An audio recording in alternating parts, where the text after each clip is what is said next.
रूहां दे mail YouTube channel ते आप सब का स्वागत है।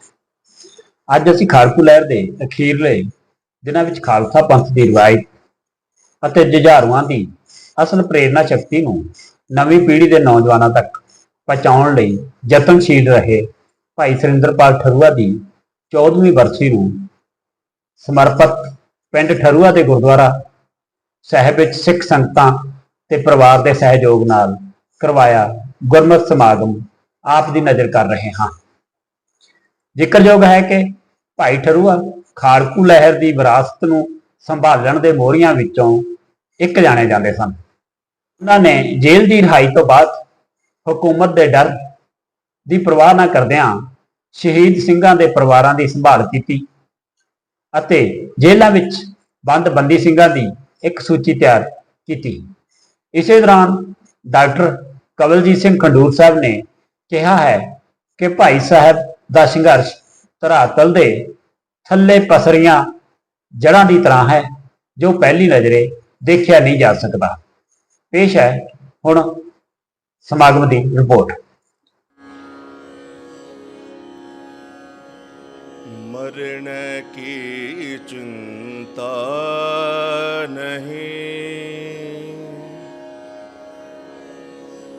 मरण की चिंता नहीं, जीवन की नहीं आस, मरण की चिंता नहीं, जीवन की नहीं आस, मरण की चिंता नहीं, जीवन की नहीं आस, मरण की चिंता नहीं, मरण की चिंता नहीं, जीवन की नहीं आस,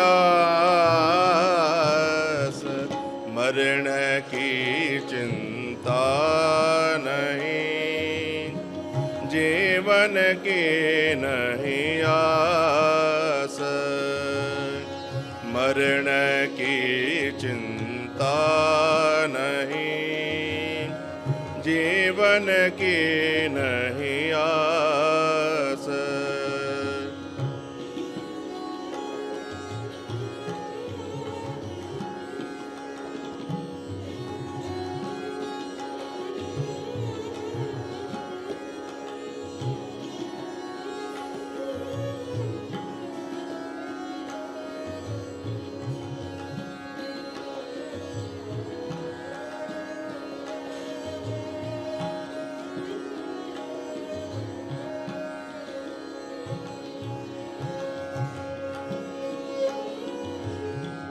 तू सर्ब जिया प्रतिपाल है, तू सर्ब जिया प्रतिपाल है, लेख सास गिरास,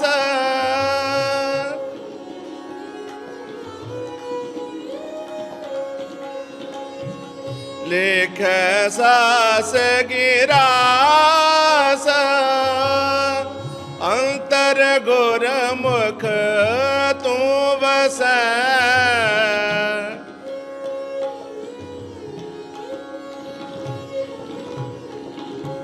अंतर गुरमुख तू बसै, जो पावत हो निर्जास,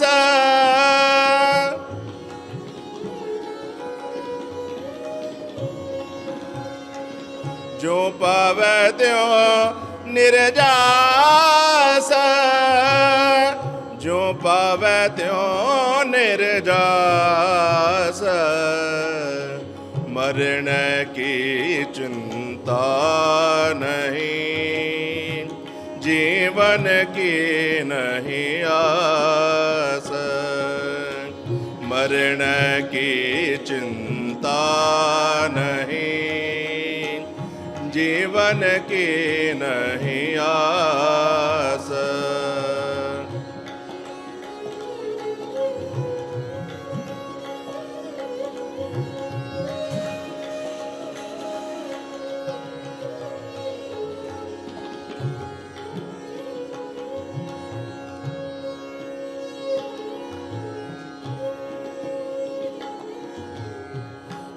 जियरे राम जपत मन माना, जियरे राम जपत मन माना।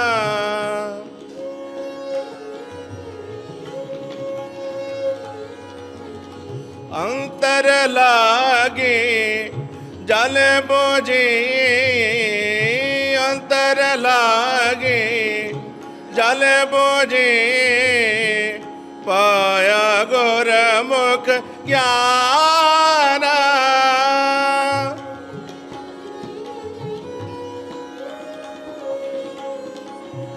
पाया गुरमुख ज्ञान, पाया गुरमुख ज्ञान। मरण की चिंता नहीं, जीवन की नहीं आस। मरण की चिंता नहीं, जीवन की नहीं आस। मरण की चिंता नहीं, मरण की चिंता नहीं, जीवन की नहीं आस। मरण की चिंता नहीं, जीवन की नहीं आस। जीवन की नहीं आस, जीवन की नहीं आस। अंतर की गत जानिए गुर मिलिया संकदार।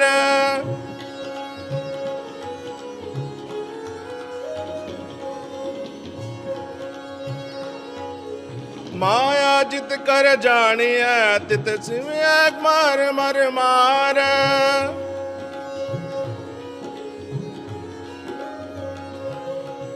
माया जित कर जानिए तित जीव दया मर मार।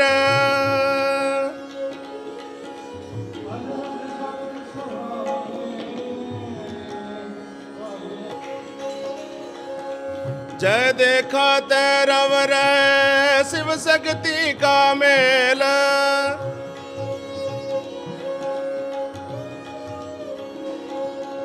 त्रिगुण बंदी देहरी जो आया जग स्यो खेल।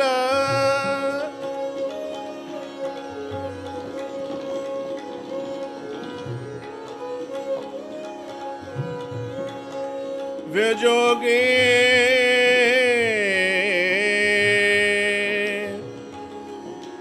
विजोगी दुख विछड़ मन मुकल है ना मेल।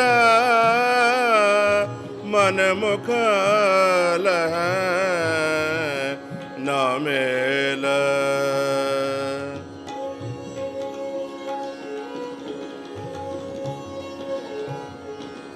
मन बैरागी कर वसै, मन बैरागी कर वसै, सच पैराता होए।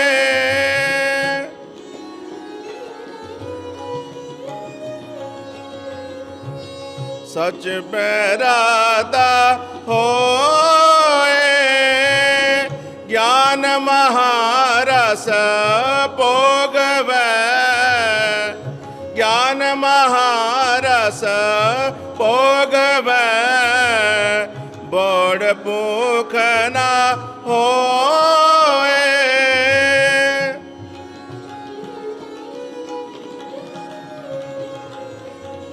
बड़ भूख ना होए। नानक हो मन मार आयल।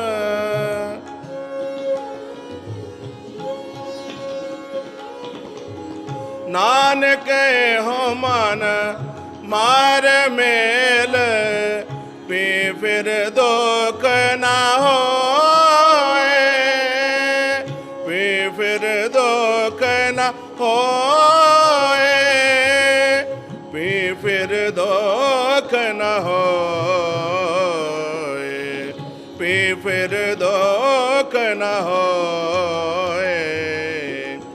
मरण की चिंता नहीं, जीवन की नहीं आस।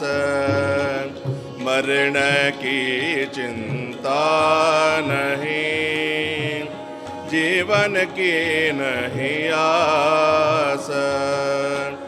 मरण की चिंता नहीं, मरण की चिंता नहीं, जीवन की नहीं आस। मरण की चिंता नहीं, जीवन की नहीं आस।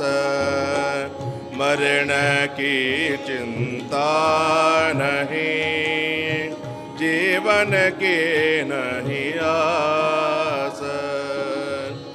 जीवन की नहीं आस, जीवन की नहीं आस।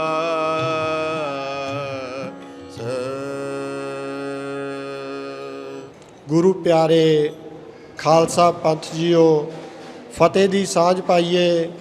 वाहेगुरु जी का खालसा, वाहेगुरु जी की फतेह। ਅੱਜ ਆਪਾਂ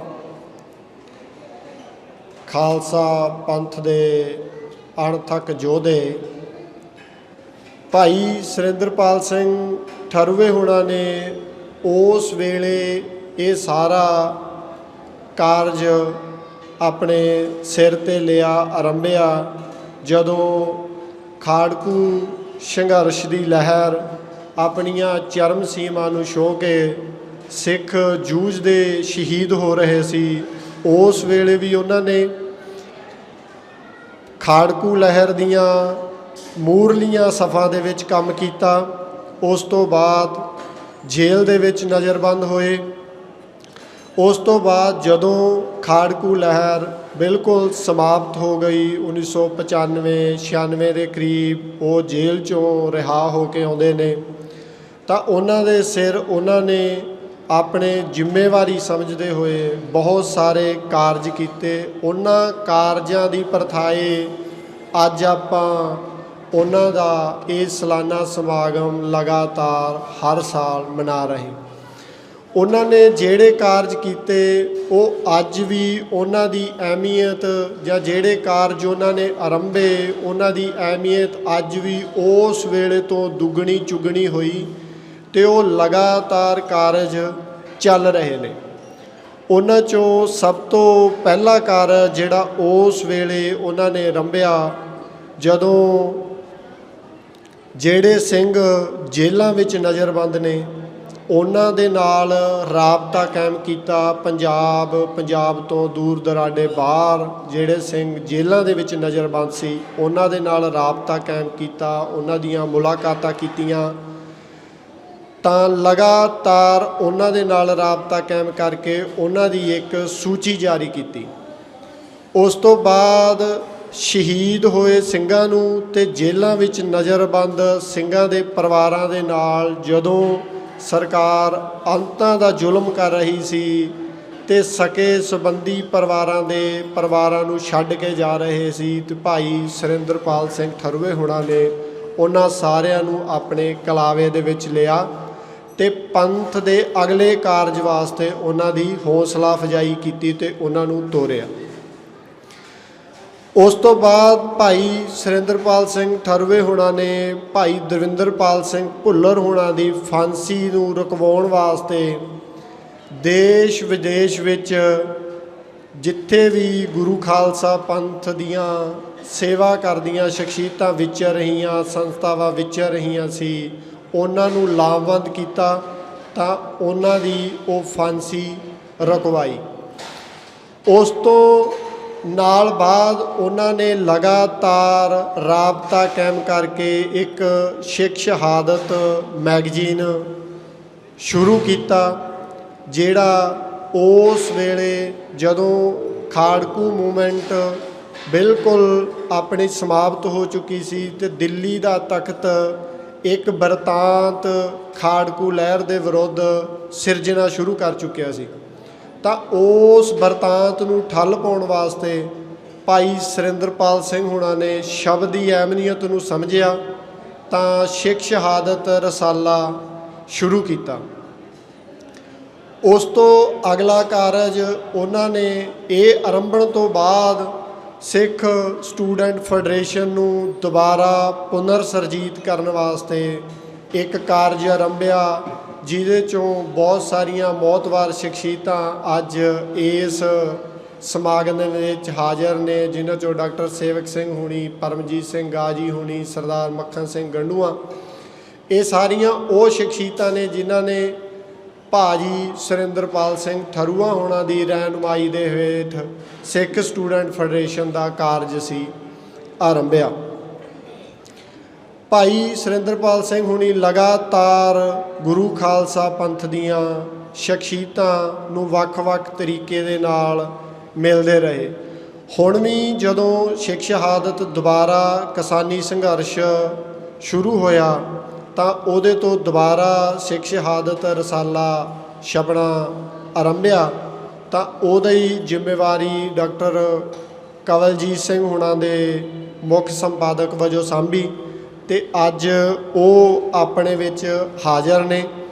ਤਾਂ ਉਸ ਵੇਲੇ ਉਹਨਾਂ ਨੇ ਸ਼ਬਦ ਦੀ ਜਿਹੜੀ ਅਹਿਮੀਅਤ ਨੂੰ ਸਮਝਿਆ ਸੀ, ਸੰਘਰਸ਼ ਦੀ ਜਿਹੜੀ ਬਾਤ ਪਾਉਣੀ ਸ਼ੁਰੂ ਕੀਤੀ ਸੀ, ਅੱਜ ਉਸੇ ਹੀ ਸੰਘਰਸ਼ ਦੀ ਮੌਲਿਕਤਾ ਬਾਰੇ ਡਾਕਟਰ ਕਵਲਜੀਤ ਸਿੰਘ ਹੁਣੀ, ਜੋ ਕਿ ਲੰਮੇ ਸਮੇਂ ਤੋਂ ਖਡੂਰ ਸਾਹਿਬ ਕਾਲਜ ਵਿਖੇ ਆਪਣੀਆਂ ਸੇਵਾਵਾਂ ਨਿਭਾ ਰਹੇ ਨੇ, ਤਾਂ ਉਹ ਅੱਜ ਆਪਣੇ ਵਿੱਚ ਹਾਜ਼ਰ ਨੇ ਅਤੇ ਉਹ ਸੰਘਰਸ਼ ਦੀ ਜੋ ਮੌਲਿਕਤਾ ਸੀਗੀ ਉਹਦੇ ਬਾਰੇ ਆਪਣੇ ਜਿਹੜੇ ਵਿਚਾਰ ਨੇ ਉਹ ਆਪਣੇ ਸਾਰਿਆਂ ਦੇ ਨਾਲ ਸਾਂਝੇ ਕਰਨਗੇ। ਮੈਂ ਬੇਨਤੀ ਕਰਦਾ ਕਿ ਡਾਕਟਰ ਕਵਲਜੀਤ ਸਿੰਘ ਹੁਣੀ ਸਟੇਜ 'ਤੇ ਆਉਣ ਅਤੇ ਆਪਣਾ ਵਿਖਿਆਨ ਹੈ ਜਿਹੜਾ ਉਹ ਸ਼ੁਰੂ ਕਰਨ।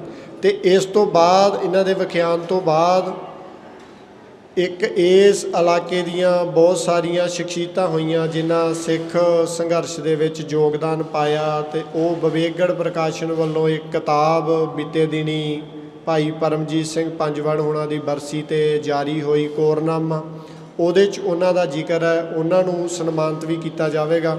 ਹੁਣ ਡਾਕਟਰ ਕਵਲਜੀਤ ਸਿੰਘ ਹੁਣੀ ਆਪਣੇ ਵਿਚਾਰ ਤੁਹਾਡੇ ਨਾਲ ਸਾਂਝੇ ਕਰਨਗੇ। ਵਾਹਿਗੁਰੂ ਜੀ ਕਾ ਖਾਲਸਾ, ਵਾਹਿਗੁਰੂ ਜੀ ਕੀ ਫਤਿਹ। ਉਹ ਸਭ ਤੋਂ ਪਹਿਲਾਂ ਸਾਹਿਬਾਂ ਦੇ ਹਜ਼ੂਰ ਫਤਿਹ ਦੀ ਸਾਂਝ।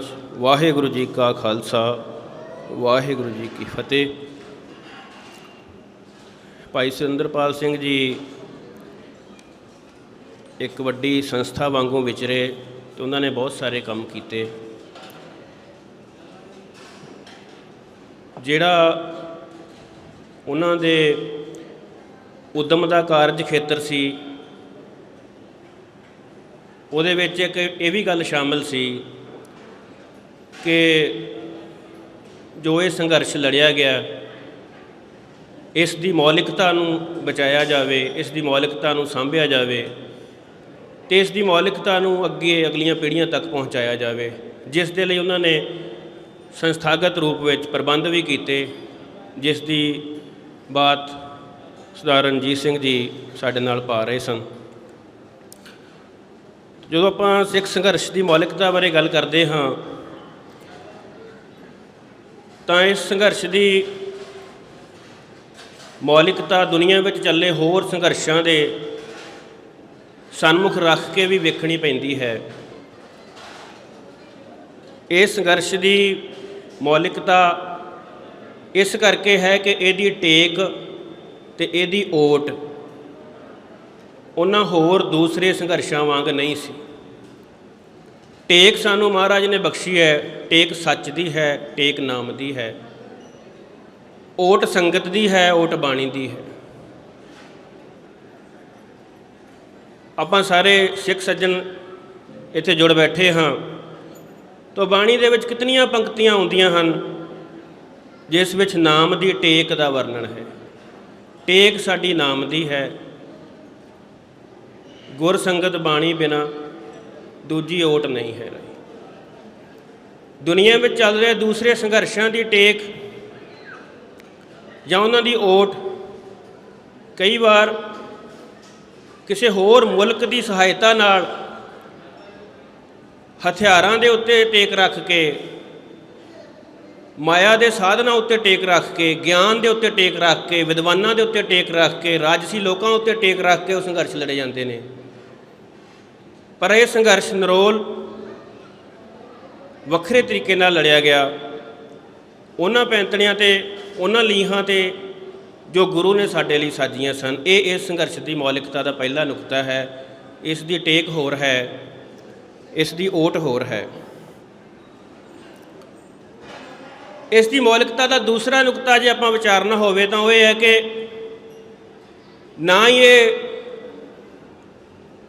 ਸੰਪਰਦਾਇਕ ਖਾਤੇ ਵਿੱਚ ਪੈਂਦਾ ਹੈ ਅਤੇ ਨਾ ਹੀ ਇਹ ਰੈਡੀਕਲ ਖਾਤੇ ਵਿੱਚ ਪੈਂਦਾ ਹੈ, ਕਿਉਂਕਿ ਇਹ ਵੱਖਰੀ ਤਰ੍ਹਾਂ ਨਾਲ ਹੋਂਦ ਵਿੱਚ ਆਇਆ ਸੰਘਰਸ਼ ਸੀ। ਇਹ ਸੰਘਰਸ਼ ਵਿੱਚ ਕੁੱਦੇ ਹੋਏ ਲੋਕ ਕਿਸੇ ਹੋਰ ਥਾਂ ਤੋਂ ਜਾਗੇ ਸਨ। ਦੁਨੀਆ ਦੇ ਵਿੱਚ ਦੋ ਤਰ੍ਹਾਂ ਦੇ ਲੋਕਾਂ ਨੇ ਤਬਦੀਲੀਆਂ ਲਿਆਂਦੀਆਂ ਨੇ। ਜ਼ਿਆਦਾਤਰ ਲੋਕਾਂ ਨੇ ਤਬਦੀਲੀ ਲਿਆਉਣ ਲਈ ਕਿਸੇ ਸਮਾਜਿਕ ਸਥਿਤੀ ਨੂੰ, ਸਮਾਜਿਕ ਸਵਾਲ ਨੂੰ ਕੇਂਦਰ ਵਿੱਚ ਰੱਖਿਆ। ਉਹ ਮੁੱਦਾ ਆਰਥਿਕਤਾ ਦਾ ਸੀ, ਉਹ ਮੁੱਦਾ ਨਾ ਬਰਾਬਰੀ ਦਾ ਸੀ, ਜਾਂ ਉਹ ਮੁੱਦਾ ਕੋਈ ਹੋਰ ਸੀ। ਪਰੰਤੂ ਜਦੋਂ ਆਪਾਂ ਖਾਲਸਾ ਜੀ ਦੀ ਗੱਲ ਕਰਦੇ ਹਾਂ, ਇਸ ਦੇ ਮੁੱਦੇ ਹੋਰ ਹਨ। ਹੁਣੇ ਹੀ ਬਹੁਤ ਮਨੋਹਰ ਕੀਰਤਨ ਹੋਇਆ ਹੈ। ਭਾਈ ਬੇਅੰਤ ਸਿੰਘ ਜੀ ਨੇ, ਪਹਿਲਾਂ ਤਾਂ ਇਹ ਵੱਡੀ ਗੱਲ ਹੈ ਕਿ ਉਹਨਾਂ ਨੇ ਚੌਂਕੀ ਦੀ ਮਰਿਆਦਾ ਨੂੰ ਪੂਰਨ ਤੌਰ 'ਤੇ ਨਿਭਾਇਆ ਸਾਡੇ ਸਾਹਮਣੇ। ਜ਼ਿਆਦਾਤਰ ਰਾਗੀ ਉਸ ਮਰਿਆਦਾ ਦਾ ਨਿਰਵਾਹਨ ਨਹੀਂ ਕਰਦੇ ਜਿਸ ਦੇ ਵਿੱਚ ਚੌਂਕੀ ਦੇ ਚਾਰੇ ਚਰਨ ਪੂਰੇ ਕੀਤੇ ਗਏ। ਤਾਂ ਇਹ ਵੱਡੀ ਗੱਲ ਹੈ, ਖੁਸ਼ੀ ਵਾਲੀ ਗੱਲ ਹੈ, ਬਰਕਤ ਵਾਲੀ ਗੱਲ ਹੈ। ਗਲੇ ਵਿੱਚ ਮਿਠਾਸ ਹੋਣੀ ਅਕਾਲ ਪੁਰਖ ਦੀ ਬਖਸ਼ਿਸ਼ ਹੈ, ਪਰੰਤੂ ਆਪਣੀਆਂ ਪਰੰਪਰਾਵਾਂ ਦਾ ਗਿਆਤ ਹੋਣਾ ਹੋਰ ਵੱਡੀ ਗੱਲ ਹੈ, ਅਤੇ ਉਸ ਦਾ ਨਿਰਵਾਹਨ ਕਰਨਾ ਉਸ ਤੋਂ ਵੀ ਵੱਡੀ ਗੱਲ ਹੈ। ਤੋ ਇਹਨਾਂ ਨੇ ਜ਼ਿਕਰ ਕੀਤਾ ਕਿ ਸ਼ਤਾਬਦੀਆਂ ਮਨਾਈਆਂ ਜਾ ਰਹੀਆਂ ਨੇ। ਗੁਰੂ ਅਮਰਦਾਸ ਪਾਤਸ਼ਾਹ ਜੀ ਦਾ ਜੋਤੀ ਜੋਤ ਪੁਰਬ ਅਤੇ ਗੁਰੂ ਰਾਮਦਾਸ ਪਾਤਸ਼ਾਹ ਜੀ ਦਾ ਗੁਰਿਆਈ ਪੁਰਬ। ਤਾਂ ਅਸੀਂ ਦੇਖਦੇ ਹਾਂ ਕਿ ਜੋ ਇਹ ਸੰਘਰਸ਼ ਹੈ, ਇਸ ਸੰਘਰਸ਼ ਦੀ ਅਗਵਾਈ ਤਾਂ ਗੁਰੂ ਪਾਤਸ਼ਾਹ ਆਪ ਕਰਦੇ ਨੇ। ਉਹਨਾਂ ਦੇ ਜੀਵਨ ਵਿੱਚ ਜਿਹੜੇ ਅਮਲ ਕੀਤੇ ਗਏ, ਜਿਹੜੇ ਕੰਮ ਕੀਤੇ ਗਏ, ਉਹਨਾਂ ਕੰਮਾਂ ਦੀ ਰੌਸ਼ਨੀ ਵਿੱਚ ਹੀ ਇਹ ਸੰਘਰਸ਼ ਲੜਿਆ ਗਿਆ।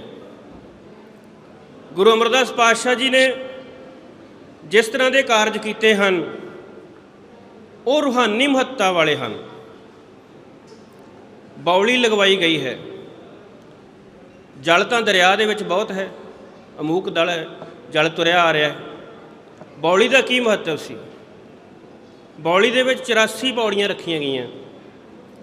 ਉਹਨਾਂ ਦਾ ਕੀ ਮਹੱਤਵ ਸੀ? ਉਹਦੇ ਵਿੱਚ ਉਤਰਨਾ ਪੈਂਦਾ ਹੈ।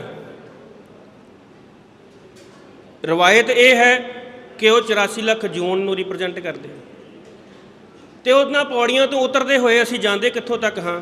ਜਲ ਤੱਕ। ਅਤੇ ਜਲ ਕਿਹੜਾ ਹੈ? ਜੋ ਸਾਡਾ ਮੂਲ ਹੈ। ਜਲ 'ਤੇ ਤ੍ਰਿਭਵਨ ਸਾਜਿਆ। ਮੂਲ ਜਿੱਥੋਂ ਇਹ ਤ੍ਰਿਭਵਨ ਸਾਜਿਆ ਗਿਆ, ਉਹ ਮੂਲ ਸਵਾਲਾਂ ਦੇ ਉੱਤੇ ਹੀ ਸੰਘਰਸ਼ ਲੜਿਆ ਗਿਆ। ਉਹ ਮੂਲ ਸਵਾਲ ਜਿਹੜੇ ਓਹਲੇ ਹੋ ਗਏ ਸਨ ਵਿਆਖਿਆਵਾਂ ਕਰਕੇ, ਗਿਆਨ ਦੀ ਇਜਾਰੇਦਾਰੀ ਕਰਕੇ, ਉਹਨਾਂ ਮੂਲ ਸਵਾਲਾਂ ਦੇ ਨਾਲ ਮਹਾਰਾਜ ਜੀ ਨੇ ਆਪਣੇ ਸਿੱਖਾਂ ਨੂੰ ਜੋੜਿਆ ਕਿ ਆਪਣੇ ਮੂਲ ਨੂੰ ਪਛਾਣੋ। ਜਦੋਂ ਅਸੀਂ ਉਹ ਪੌੜੀਆਂ ਉਤਰਦੇ ਹੋਏ ਜਲ ਤੱਕ ਪਹੁੰਚਦੇ ਹਾਂ, ਉਹ ਪੌੜੀਆਂ ਸਰੀਰਕ ਰੂਪ ਵਿੱਚ ਉਤਰਨੀਆਂ ਹਨ। ਉਹ ਪੌੜੀਆਂ ਅਸੀਂ ਆਪਣੇ ਅੰਦਰਲੇ ਸਾਰ ਰੂਪ ਵਿੱਚ ਉਤਰਨੀਆਂ ਹਨ, ਕਿਉਂਕਿ ਸਾਡੇ ਦੋ ਰੂਪ ਹੈ। ਇੱਕ ਸਾਡਾ ਜਿਹੜਾ ਬਾਹਰਲਾ ਰੂਪ ਆ, ਇੱਕ ਸਾਡਾ ਸਾਰ ਰੂਪ ਆ। ਅਤੇ ਜਿਹੜਾ ਸਾਰ ਹੈ ਉਹ ਕਈ ਵਾਰੀ ਅੱਖੋਂ ਓਹਲੇ ਹੋ ਜਾਂਦਾ, ਕਿਉਂਕਿ ਸੂਖਮ ਬਹੁਤ ਹੁੰਦਾ। ਇਸ ਕਰਕੇ ਜ਼ਿਆਦਾਤਰ ਜਿਹੜੀ ਗੱਲ ਹੋਈ ਉਹ ਬਾਹਰੀ ਰੂਪਾਂ 'ਤੇ ਹੋਈ। ਬਾਉਲੀ ਦੀ ਵਿਆਖਿਆ ਇਸ ਤਰ੍ਹਾਂ ਕੀਤੀ ਗਈ ਕਿ ਜਾਤ ਪਾਤ ਨੂੰ ਖਤਮ ਕਰਦੀ ਹੈ। ਜਾਤ ਪਾਤ ਤਾਂ ਖਤਮ ਹੋ ਗਈ ਪਹਿਲਾਂ ਹੀ। ਜੇ ਗੁਰੂ ਨਾਨਕ ਦੇ ਸਿੱਖ ਬਣ ਗਏ, ਜਾਤ ਪਾਤ ਤਾਂ ਖਤਮ ਹੋ ਗਈ। ਜਦੋਂ ਉਸ ਦੀ ਸਮਾਜਿਕ ਵਿਆਖਿਆ ਖੱਬੇ ਪੱਖੀ ਧਿਰਾਂ ਨੇ ਕੀਤੀ ਜਾਂ ਹੋਰ ਬੰਦਿਆਂ ਨੇ, ਸੈਕੂਲਰ ਲਿਬਰਲ ਬੰਦਿਆਂ ਨੇ ਕੀਤੀ, ਤਾਂ ਉਹਨਾਂ ਨੇ ਉਹਨੂੰ ਜਾਤ ਪਾਤ ਖਤਮ ਕਰਨ ਵਾਲੀ ਚੀਜ਼ ਆਖਿਆ। ਉਹ ਇਸ ਤਰ੍ਹਾਂ ਨਹੀਂ ਸੀ। ਇਸੇ ਤਰ੍ਹਾਂ ਸੰਘਰਸ਼ ਨੂੰ ਠੀਕ ਰੂਪ ਵਿੱਚ ਨਹੀਂ ਸਮਝਿਆ ਗਿਆ, ਉਹਦੀ ਮੌਲਿਕਤਾ ਸਾਡੇ ਤੱਕ ਠੀਕ ਰੂਪ ਵਿੱਚ ਨਹੀਂ ਪਹੁੰਚਾਈ ਗਈ। ਤਾਂ ਇਹ ਮੈਨੂੰ ਹੁਕਮ ਹੋਇਆ ਕਿ ਆਪਾਂ ਇਹਦੇ ਬਾਰੇ ਗੱਲ ਕਰਨੀ ਹੈ। ਤਾਂ ਮੇਰੀ ਬੇਨਤੀ ਇਹ ਹੈ ਕਿ ਸਭ ਤੋਂ ਪਹਿਲਾਂ ਅਸੀਂ ਜੇ ਮੁੱਢ ਤੇ ਜਾਈਏ ਤਾਂ ਗੁਰੂ ਗ੍ਰੰਥ ਸਾਹਿਬ ਮਹਾਰਾਜ ਜੀ ਦਾ ਸਰੂਪ ਰਾਗ ਵਿੱਚ ਹੈ, ਕਾਵਿ ਰੂਪ ਵਿੱਚ ਹੈ। ਡਾਕਟਰ ਗੁਰਭਗਤ ਸਿੰਘ ਕਿਹਾ ਕਰਦੇ ਸਨ ਵੀ ਇਹ ਦੋ ਚੀਜ਼ਾਂ, ਜਿਸ ਵਿੱਚ ਸ਼ਾਇਰੀ ਹੈ, ਜਿਸ ਵਿੱਚ ਰਾਗ ਹੈ, ਇਹ ਸਿੱਖ ਸੱਭਿਅਤਾ ਨੂੰ ਬਾਕੀ ਦੁਨੀਆ ਦੀਆਂ ਚੀਜ਼ਾਂ ਨਾਲੋਂ ਨਿਖੇੜਦੀਆਂ ਨੇ। ਭਾਵੇਂ ਕਿ ਉੱਥੇ ਵੀ ਇਹ ਸਾਰਾ ਕੁਝ ਹੈ, ਪਰੰਤੂ ਰੂਹਾਨੀ ਚੀਜ਼ਾਂ ਦਾ ਜਾਂ ਗੁਰੂ ਰੂਪ ਵਿੱਚ ਗੁਰੂ ਗ੍ਰੰਥ ਸਾਹਿਬ ਮਹਾਰਾਜ ਦਾ ਇਸ ਤਰ੍ਹਾਂ ਦਾ ਸਰੂਪ ਜੋ ਹੈ ਉਹ ਸਿੱਖਾਂ ਨੂੰ ਲਗਾਤਾਰ ਸਿਰਜਣਾਤਮਕ ਰੱਖਦਾ ਹੈ। ਜਿਹੜੇ ਦੂਸਰੇ ਪਲਟੇ ਹੋਏ ਨੇ, ਰਾਜ ਪਲਟੇ ਜਿਹੜੇ ਹੁੰਦੇ ਨੇ, ਉਹਦੇ ਵਿੱਚ ਜਿਹੜੀ ਭੰਨ ਤੋੜ ਹੁੰਦੀ ਹੈ, ਉਹ ਭੰਨ ਤੋੜ ਉਸ ਤਰ੍ਹਾਂ ਦੀ ਨਹੀਂ ਹੈ ਜਿਵੇਂ ਜਦੋਂ ਖਾਲਸਾ ਜੀ ਸੰਘਰਸ਼ ਕਰਦੇ ਨੇ ਉਦੋਂ ਹੁੰਦੀ ਹੈ। ਜਿਹੜੇ ਖਾਲਸਾ ਜੀ ਦੇ ਤੁਰਨ ਦਾ ਤਰੀਕਾ ਹੈ ਬਹੁਤ ਜ਼ਿਆਦਾ ਸਿਰਜਣਾਤਮਕ ਹੈ, ਅਤੇ ਸਿਰਜਣਾਤਮਕ ਤੌਰ 'ਤੇ ਵੀ ਤਬਾਹੀ ਦੇ ਆਲਮ ਹੁੰਦੇ ਨੇ, ਉਸ ਦੀ ਵੀ ਵਿਆਖਿਆ ਕਰਨੀ ਬਣਦੀ ਹੈ। ਜਿਹੜੀ ਤਬਾਹੀ ਹੈ ਜਾਂ ਭੰਨ ਤੋੜ ਹੈ ਉਹ ਕੁਦਰਤ ਦੇ ਨੇਮ ਵਿੱਚ ਪਈ ਹੈ। ਇੱਕ ਛੋਟਾ ਜਿਹਾ ਚੂਜ਼ਾ ਹੈ, ਅੰਡੇ 'ਚੋਂ ਬਾਹਰ ਆਉਂਦਾ, ਉਹਨੂੰ ਭੰਨ ਕੇ ਹੀ ਬਾਹਰ ਆਉਂਦਾ ਹੈ। ਤਾਂ ਸਿਰਜਣਾਤਮਕਤਾ ਵੀ ਭੰਨ ਤੋੜ ਨਾਲ ਜੁੜੀ ਹੋਈ ਹੈ। ਇਸ ਕਰਕੇ ਜਿਹੜਾ ਜਨਮ ਹੈ ਉਹ ਵੀ ਭੰਨ ਤੋੜ ਨਾਲ ਜੁੜਿਆ ਹੋਇਆ ਹੈ। ਰੱਬ ਦਾ ਨੇਮ ਇਸ ਤਰ੍ਹਾਂ ਦਾ ਹੈ, ਜ਼ਮੀਨ ਵਾਹੀ ਸਵਾਰੀ ਜਾਵੇਗੀ, ਉਸ ਵਿੱਚੋਂ ਕੁਛ ਉੱਗੇਗਾ। ਭੰਨ ਤੋੜ ਸਿਰਜਣਾਤਮਕ ਵੀ ਹੁੰਦੀ ਹੈ ਅਤੇ ਦੂਸਰੇ ਤਬਾਹਕੁਨ ਵੀ ਹੁੰਦੀ ਹੈ, ਬਰਬਾਦੀਆਂ ਵਾਲੀ ਵੀ ਹੁੰਦੀ ਹੈ। ਸੋ ਇਹ ਜਿਹੜਾ ਸਿੱਖ ਸੰਘਰਸ਼ ਹੈ, ਨਾ ਹੀ ਇਸ ਨੂੰ ਸਮਝਣ ਲਈ ਖੱਬੇ ਪੱਖੀ ਜਿਹੜੀਆਂ ਸੰਘਰਸ਼ ਦੀਆਂ ਵਿਧੀਆਂ ਨੇ ਉਹ ਕਾਮਯਾਬ ਹੋਈਆਂ, ਪੱਛਮੀ ਸੰਘਰਸ਼ ਦੀਆਂ ਜਿਹੜੀਆਂ ਵਿਧੀਆਂ ਸਾਨੂੰ ਸਮਝਣ ਲਈ ਉਹ ਵੀ ਕਾਮਯਾਬ ਨਾ ਹੋ ਸਕੀਆਂ, ਅਤੇ ਸਿੱਖ ਸੰਘਰਸ਼ ਦਾ ਜਿਹੜਾ ਰੂਪ ਹੈ ਉਸ ਆਉਣ ਵਾਲੇ ਬੱਚਿਆਂ ਤੱਕ ਸਹੀ ਰੂਪ ਵਿੱਚ ਨਾ ਪਹੁੰਚਿਆ। ਅਤੇ ਜਿਹੜਾ ਹਕੂਮਤੀ ਬਿਰਤਾਂਤ ਸੀ ਉਸ ਦਾ ਜ਼ੋਰ ਇੰਨਾ ਸੀ, ਉਸ ਵਿੱਚ ਸਹੂਲਤ ਇੰਨੀ ਸੀ ਉਸ ਬਿਰਤਾਂਤ ਨੂੰ ਫੈਲਾਉਣ ਦੀ ਕਿ ਉਹ ਬਿਰਤਾਂਤ ਬਹੁਤ ਜ਼ਿਆਦਾ ਪਸਰ ਗਿਆ ਅਤੇ ਸੰਘਰਸ਼ੀ ਬੰਦੇ ਜਿਹੜੇ ਨੇ ਉਹ ਜ਼ਿੰਦਗੀ ਦੇ ਵਿੱਚ ਕਿਨਾਰੇ ਹੁੰਦੇ ਗਏ। ਇਹ ਉਹ ਵੱਡਾ ਨੁਕਤਾ ਸੀਗਾ ਜਿਸ ਨੇ ਉਸ ਵੇਲੇ ਇੱਕ ਧਿਆਨ ਖਿੱਚਿਆ, ਅਤੇ ਜਿਹਦੇ ਵਿੱਚ ਜ਼ਿਕਰ ਹੋਇਆ ਕਿ ਭਾਈ ਸੁਰਿੰਦਰਪਾਲ ਸਿੰਘ ਹੋਰਾਂ ਨੇ ਯਤਨ ਕੀਤੇ ਕਿ ਉਸ ਨੂੰ ਠੀਕ ਰੂਪ ਵਿੱਚ ਪਹੁੰਚਾਇਆ ਜਾਵੇ। ਸੋ ਉਂਝ ਤੇ ਆਪਣਾ ਕੋਈ ਕਿਸੇ ਨੂੰ ਨਿੱਜੀ ਰੂਪ ਵਿੱਚ ਕਦੇ ਵੀ ਸੰਬੋਧਿਤ ਹੋਣ ਦਾ ਕਦੇ ਕੋਈ ਇਰਾਦਾ ਨਹੀਂ ਰਿਹਾ, ਪਰ ਹੁਣ ਕੁਝ ਚੀਜ਼ਾਂ ਐਸੀਆਂ ਚੱਲ ਰਹੀਆਂ ਨੇ ਜਿਹਦੇ ਵਿੱਚ ਕੁਝ ਚੀਜ਼ਾਂ ਜਿਹੜੇ ਇਹ ਪਵਿੱਤਰ ਕਾਰਜ ਨੇ ਉਹਦੇ ਉੱਤੇ ਉਂਗਲੀ ਉਠਾਉਣ ਵਾਲੀਆਂ ਹੋ ਰਹੀਆਂ ਨੇ। ਇਸ ਕਰਕੇ ਕੁਝ ਚੀਜ਼ਾਂ ਦਾ ਜ਼ਿਕਰ ਵੀ ਕਰਨਾ ਬਣਦਾ ਹੈ ਕਿ ਉਸ ਵੇਲੇ ਦੋ ਬੰਦੇ ਪੰਥ ਵਿੱਚੋਂ ਭਾਈ ਸੁਰਿੰਦਰਪਾਲ ਸਿੰਘ ਜੀ ਹੋਰਾਂ ਦੇ ਪਾਸ ਆਉਂਦੇ ਰਹੇ, ਜਿਨ੍ਹਾਂ ਨੇ ਇਹ ਦਾਅਵਾ ਕੀਤਾ ਕਿ ਅਸੀਂ ਸੰਘਰਸ਼ ਦਾ ਸੱਚ ਸਾਂਭਾਂਗੇ, ਅਸੀਂ ਸੰਘਰਸ਼ ਦਾ ਲੇਖਾ ਜੋਖਾ ਕਰਾਂਗੇ ਅਤੇ ਅਸੀਂ ਇਹਦੇ ਉੱਤੇ ਲਿਖਾਂਗੇ। ਉਹਨਾਂ ਦੀ ਮਦਦ ਕੀਤੀ ਗਈ, ਉਹਨਾਂ ਨੂੰ ਸਾਂਭਿਆ ਗਿਆ। ਅਖੀਰ ਉਹ ਦੋਵੇਂ ਬੰਦੇ ਕਾਫੀ ਲੰਬਾ ਅਰਸਾ ਵਿਚਰਦੇ ਰਹੇ। ਉਹਨਾਂ ਬਾਰੇ ਦੋਵਾਂ ਬਾਰੇ ਹੀ ਭਵਿੱਖਬਾਣੀਆਂ ਭਾਈ ਸੁਰਿੰਦਰਪਾਲ ਸਿੰਘ ਨੇ ਕੀਤੀਆਂ ਸਨ, ਅਤੇ ਉਹਨਾਂ ਦੇ ਨਾਲ ਵਿਚਰਨ ਵਾਲੇ ਸਿੰਘਾਂ ਨੂੰ ਪਤਾ ਵੀ ਉਹ ਅੱਖਰ ਅੱਖਰ ਸੱਚ ਹੋਏ।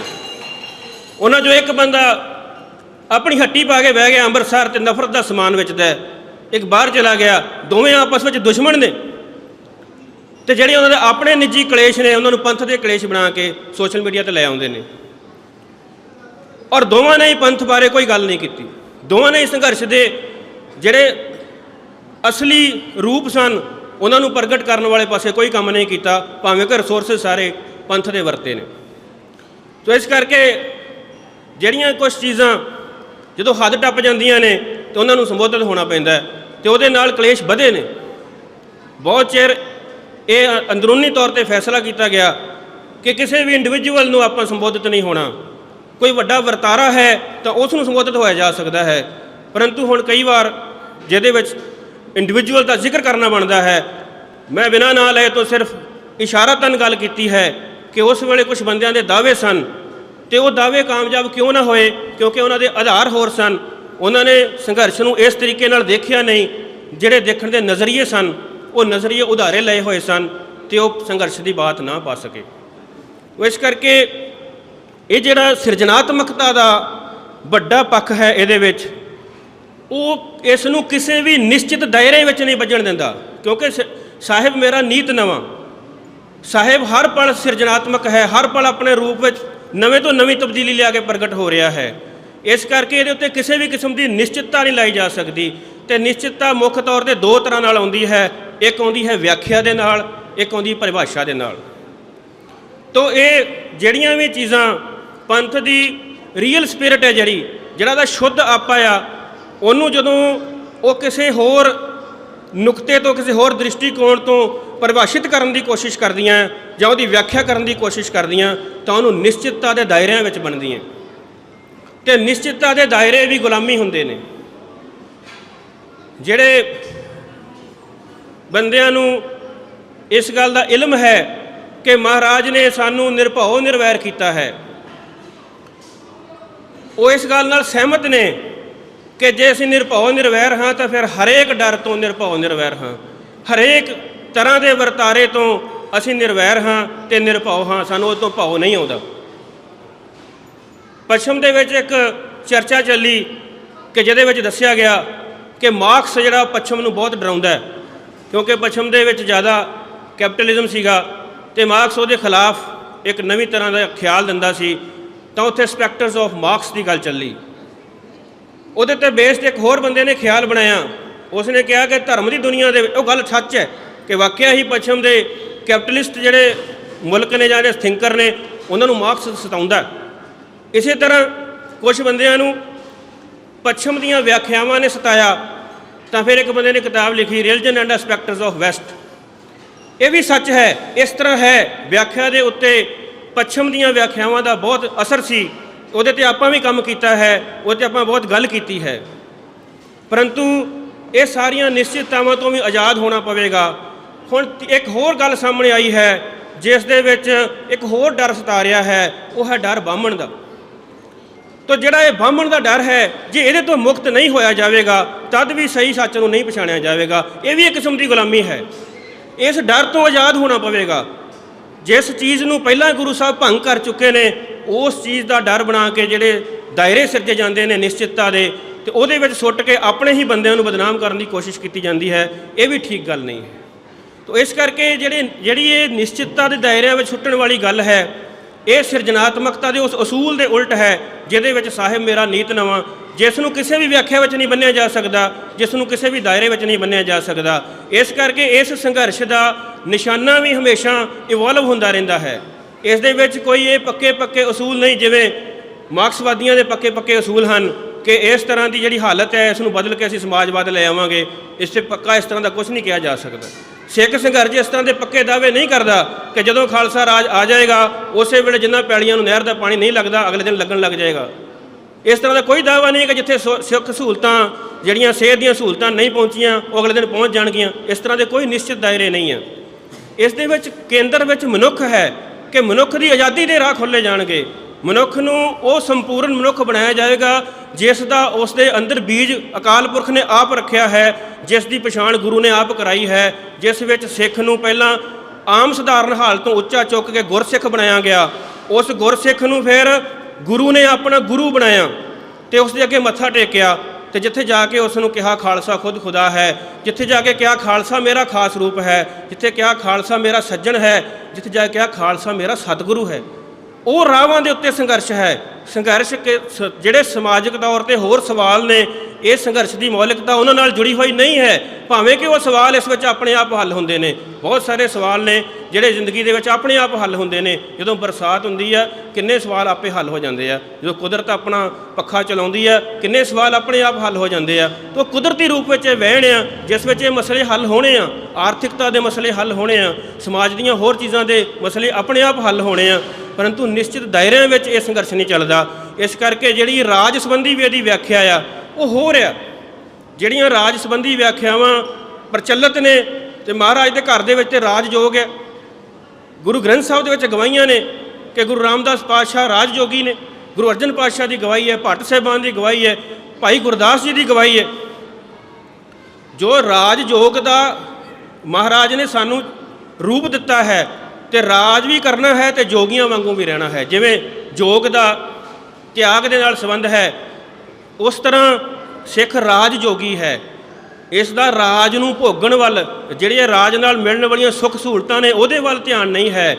ਇਸ ਦਾ ਰਾਜਯੋਗ, ਜਿਵੇਂ ਗੁਰੂ ਰਾਮਦਾਸ ਪਾਤਸ਼ਾਹ ਜੀ ਨੇ ਸ਼ਹਿਰ ਵਸਾਇਆ ਹੈ, ਉਸ ਸ਼ਹਿਰ ਦੇ ਵਿੱਚ ਉਹਨਾਂ ਨੇ ਸਾਨੂੰ ਅੰਮ੍ਰਿਤ ਸਰੋਵਰ ਦੀ ਬਖਸ਼ਿਸ਼ ਕੀਤੀ ਹੈ ਅਤੇ ਉਸ ਅੰਮ੍ਰਿਤ ਸਰੋਵਰ ਦੀ ਪਰਿਕਰਮਾ ਕਰਨੀ ਅਤੇ ਉਸ ਵਿੱਚ ਇਸ਼ਨਾਨ ਕਰਨਾ ਸਿੱਖਾਂ ਲਈ ਮਹਾਤਮ ਹੈ। ਉਸ ਦਾ ਪਰਿਕਰਮਾ ਦਾ ਤੇ ਇਸ਼ਨਾਨ ਦਾ ਮਹੱਤਵ ਹੋਣ ਕਰਕੇ ਅਰਦਾਸ ਵਿੱਚ ਸ਼ਾਮਲ ਹੈ ਕਿ ਸਾਨੂੰ ਅੰਮ੍ਰਿਤਸਰ ਸਾਹਿਬ ਜੀ ਦੇ ਦਰਸ਼ਨ ਇਸ਼ਨਾਨ ਬਖਸ਼ੇ ਜਾਣ।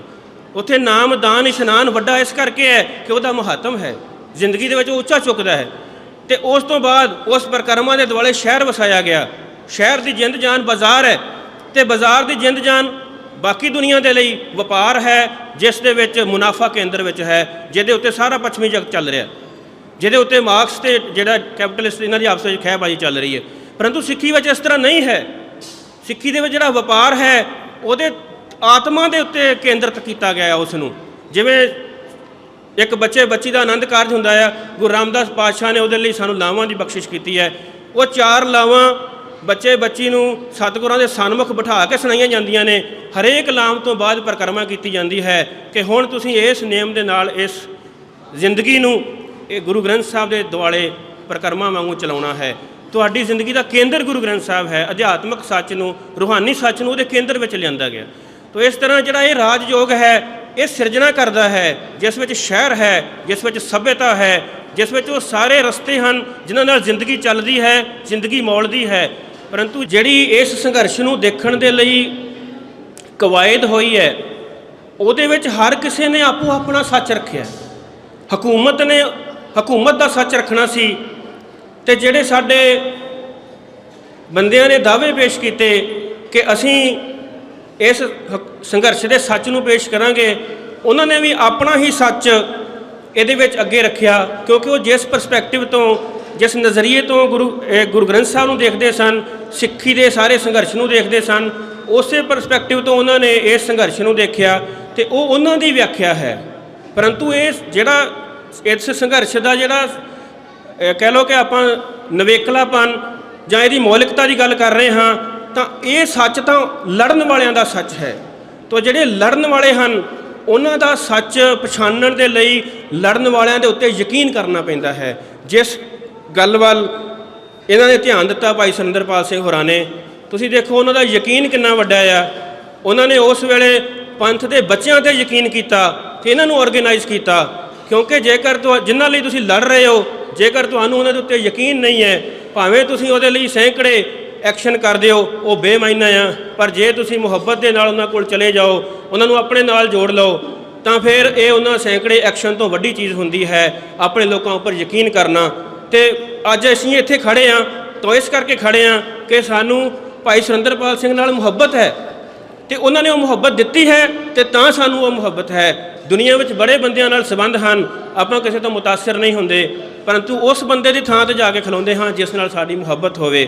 ਤਾਂ ਆਪਣੇ ਬੰਦਿਆਂ ਨੂੰ ਮੁਹੱਬਤ ਦੇਣੀ ਪੈਂਦੀ ਹੈ। ਉਹਨਾਂ ਨੇ ਯਕੀਨ ਕੀਤਾ ਆਪਣੇ ਬੱਚਿਆਂ ਦੇ ਉੱਤੇ, ਉਹਨਾਂ ਦੇ ਕੋਲ ਗਏ, ਉਹਨਾਂ ਨੂੰ ਗਲ ਨਾਲ ਲਾਇਆ। ਕਿੰਨੇ ਬੰਦੇ ਹਨ ਸਾਡੇ ਕੋਲ ਇਸ ਵੇਲੇ ਜਿਹੜੇ ਉਹਨਾਂ ਦੇ ਨਾਲ ਰਹੇ, ਜਿਨ੍ਹਾਂ ਨੇ ਉਹਨਾਂ ਦੀ ਸ਼ਖਸੀਅਤ ਦਾ ਆਨੰਦ ਮਾਣਿਆ ਤੇ ਉਹਦੇ ਵਿੱਚੋਂ ਉਹ ਪ੍ਰਵਾਨ ਚੜ੍ਹੇ, ਤੇ ਉਹਨਾਂ ਦੇ ਕੋਲ ਅੱਜ ਉਹ ਵੱਡੇ ਸੱਚ ਹਨ ਜਿਸ ਦੀ ਉਹ ਗੱਲ ਦੁਨੀਆ ਵਿੱਚ ਥਾਂ ਥਾਂ 'ਤੇ ਕਰਦੇ ਹਨ। ਤੇ ਉਹ ਬਿਲਕੁਲ ਕੋਸ਼ਿਸ਼ ਕਰਦੇ ਹਨ ਕਿ ਸੰਘਰਸ਼ ਦੀ ਮੌਲਿਕਤਾ ਦੇ ਨੁਕਤੇ ਤੋਂ ਇੱਧਰ ਉੱਧਰ ਨਾ ਹੋਇਆ ਜਾਵੇ।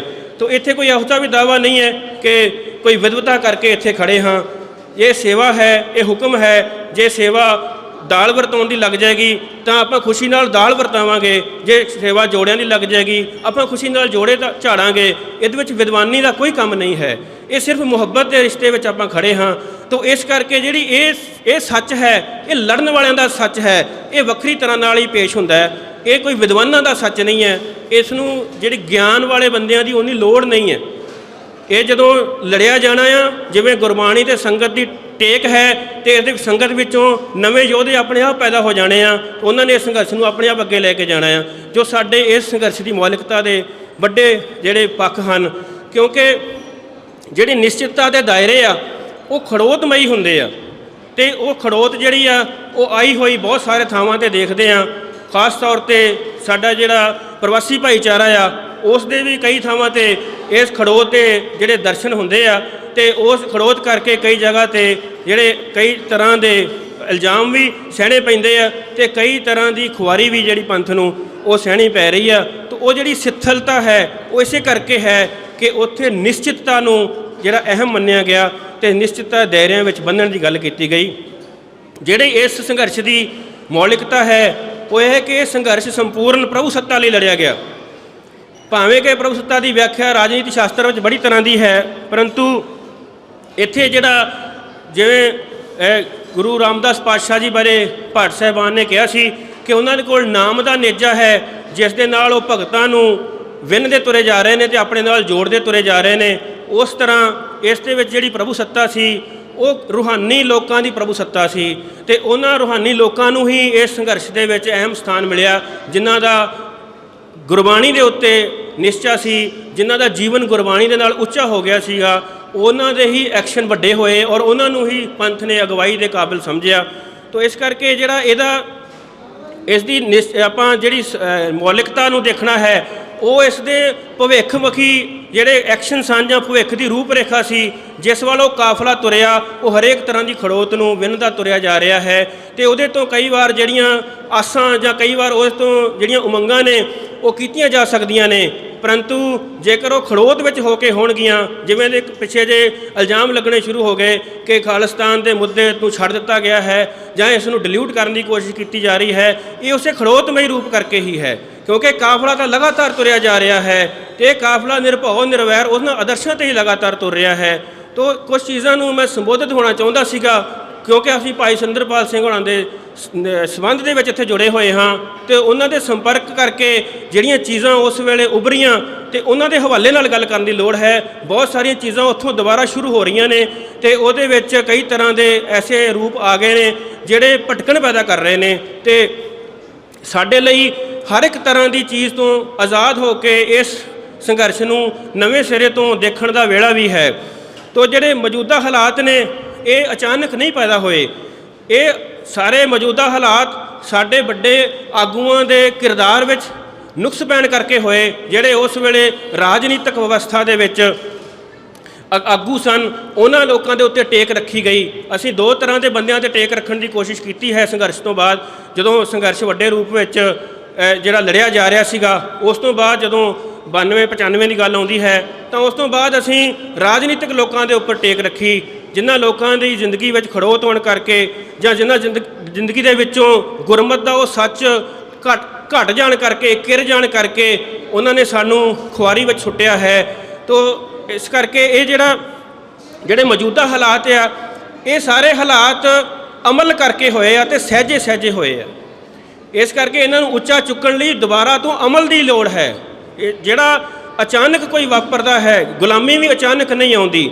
ਜਿਹੜੇ ਹਾਲਾਤ ਵਿੱਚ ਅੱਜ ਅਸੀਂ ਫਸੇ ਹੋਏ ਹਾਂ, ਇਹ ਸਹਿਜੇ ਸਹਿਜੇ ਇੱਥੋਂ ਤੱਕ ਪਹੁੰਚੇ ਹਾਂ।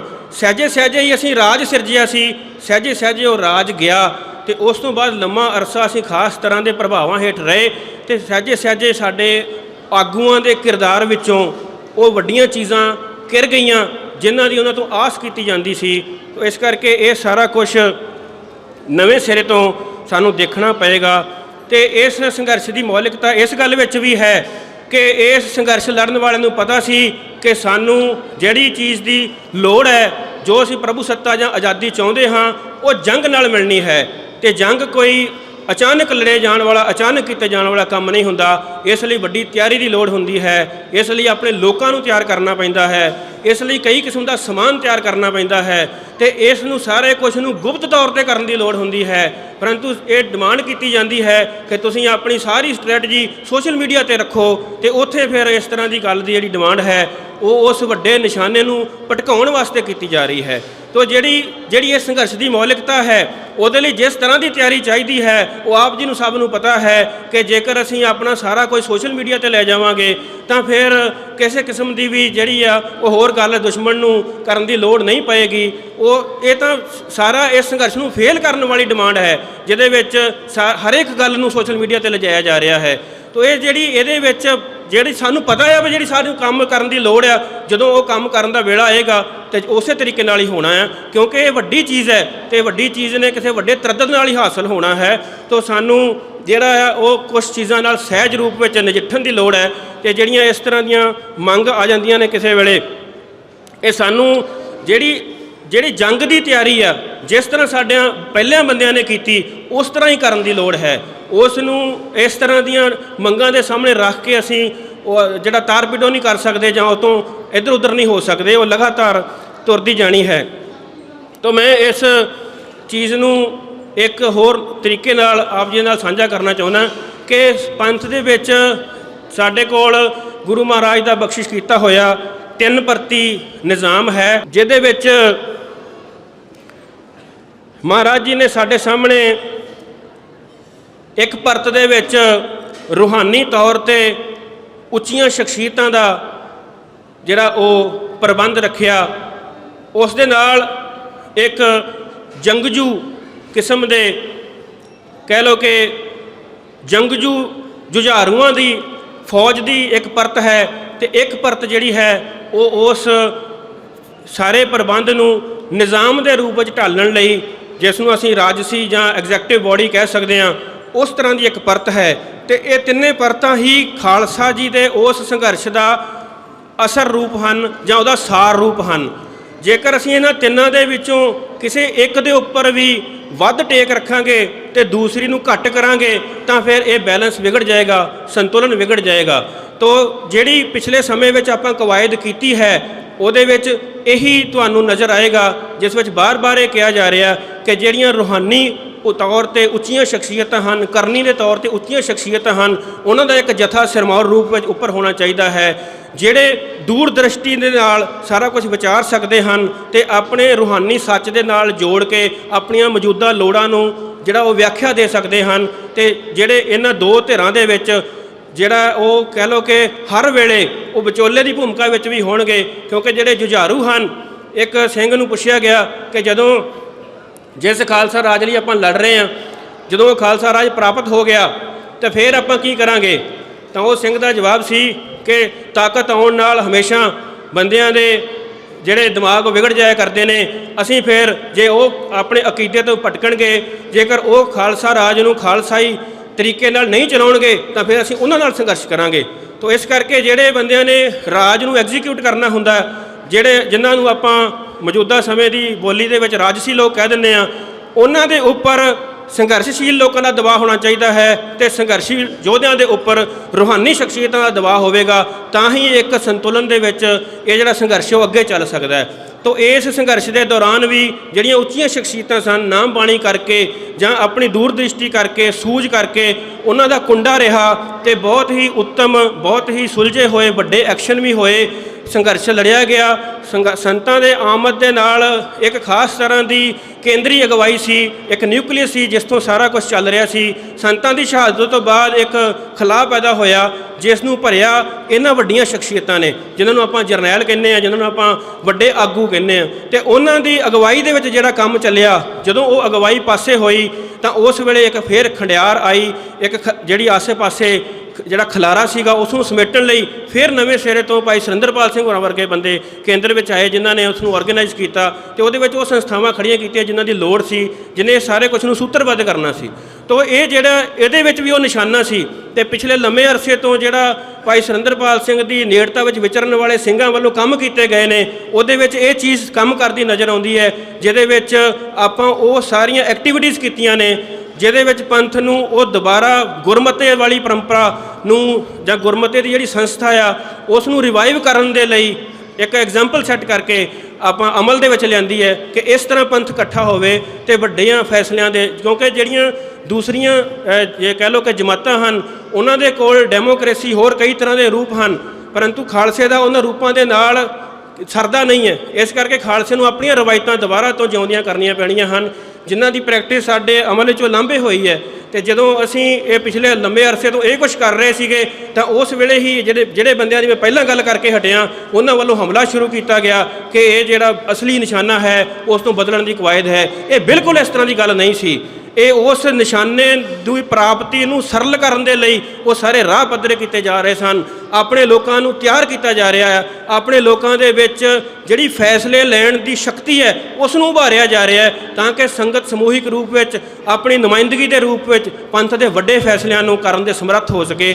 ਤੋ ਇਹ ਇੱਕ ਕਿਸਮ ਦੀ ਜਾਂਚ ਹੈ, ਇੱਕ ਕਿਸਮ ਦਾ ਇੱਕ ਕਹਿ ਲਓ ਕਿ ਇੱਕ ਤਰੀਕਾ ਹੈ ਜਿਸ ਦੇ ਨਾਲ ਆਪਣੇ ਲੋਕਾਂ ਨੂੰ ਸਮੂਹਿਕਤਾ ਦੇ ਰੂਪ ਵਿੱਚ ਫੈਸਲੇ ਲੈਣ ਲਈ ਆਪਾਂ ਸ਼ਾਮਿਲ ਕਰਨ ਦੇ ਲਈ ਤਿਆਰ ਕੀਤਾ ਹੈ, ਕਰਨ ਦੀ ਕੋਸ਼ਿਸ਼ ਕਰ ਰਹੇ ਹਾਂ। ਜਿਵੇਂ ਆਪਾਂ ਇਸ ਦੀ ਐਗਜ਼ਾਮਪਲ ਲੈਣੀ ਹੋਵੇ ਤਾਂ ਸਾਡੇ ਦਰਮਿਆਨ ਬੈਠੇ ਨੇ ਕਿਸਾਨ ਜਥੇਬੰਦੀਆਂ ਦੇ ਵੀਰ, ਇਹਨਾਂ ਵੱਲੋਂ ਜਿਹੜਾ ਵੱਡਾ ਸੰਘਰਸ਼ ਵਿੱਢਿਆ ਗਿਆ, ਉਸ ਸੰਘਰਸ਼ ਦੀ ਜਿਹੜੀ ਮੂਲ ਟੇਕ ਆ ਉਹ ਇਸ ਗੱਲ ਵਿੱਚ ਹੈ ਕਿ ਜਦੋਂ ਕਿਸਾਨਾਂ ਦੇ ਸੰਬੰਧੀ ਇਹ ਕਾਨੂੰਨ ਬਣਾਏ ਗਏ ਤਾਂ ਉਹ ਕਾਨੂੰਨ ਵੱਡੇ ਕਾਰੋਬਾਰੀਆਂ ਨੇ ਆਪਣੇ ਅਸਰ ਰਸੂਖ ਨਾਲ ਕੁਝ ਬੰਦਿਆਂ ਨੂੰ ਪ੍ਰਭਾਵਿਤ ਕਰਕੇ ਬਣਵਾ ਲਏ ਨੇ।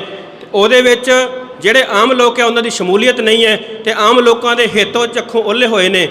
ਇਸੇ ਚੀਜ਼ ਦੇ ਬਰਅਕਸ ਇਹਦੇ ਬਿਲਕੁਲ ਉਲਟ ਖਾਲਸਾ ਜੀ ਦੇ ਨਿਜ਼ਾਮ ਵਿੱਚ ਫੈਸਲੇ ਕਿਵੇਂ ਲਏ ਜਾਣੇ ਨੇ, ਜਿਸ ਵਿੱਚ ਥੱਲੇ ਵਾਲੇ ਪੱਧਰ ਤੋਂ ਹਰੇਕ ਕਿਸਮ ਦੀ ਜਿਹੜੀ ਸਾਡੀ ਸਮੂਹਿਕਤਾ ਹੈ ਉਸ ਦੀ ਨੁਮਾਇੰਦਗੀ ਉਹਨਾਂ ਗੁਰਮਤਿਆਂ ਦੇ ਰਾਹੀਂ ਉਸ ਨੂੰ ਰਿਵਾਈਵ ਕਰਨ ਦੀ ਕੋਸ਼ਿਸ਼ ਕੀਤੀ ਗਈ ਹੈ, ਜਿਹਦੇ ਵਿੱਚ ਸਮੂਹਿਕਤਾ ਨੂੰ ਗੁਰਮਤੇ ਕਰਨ ਦੇ ਲਈ ਤਿਆਰ ਕੀਤਾ ਗਿਆ ਹੈ।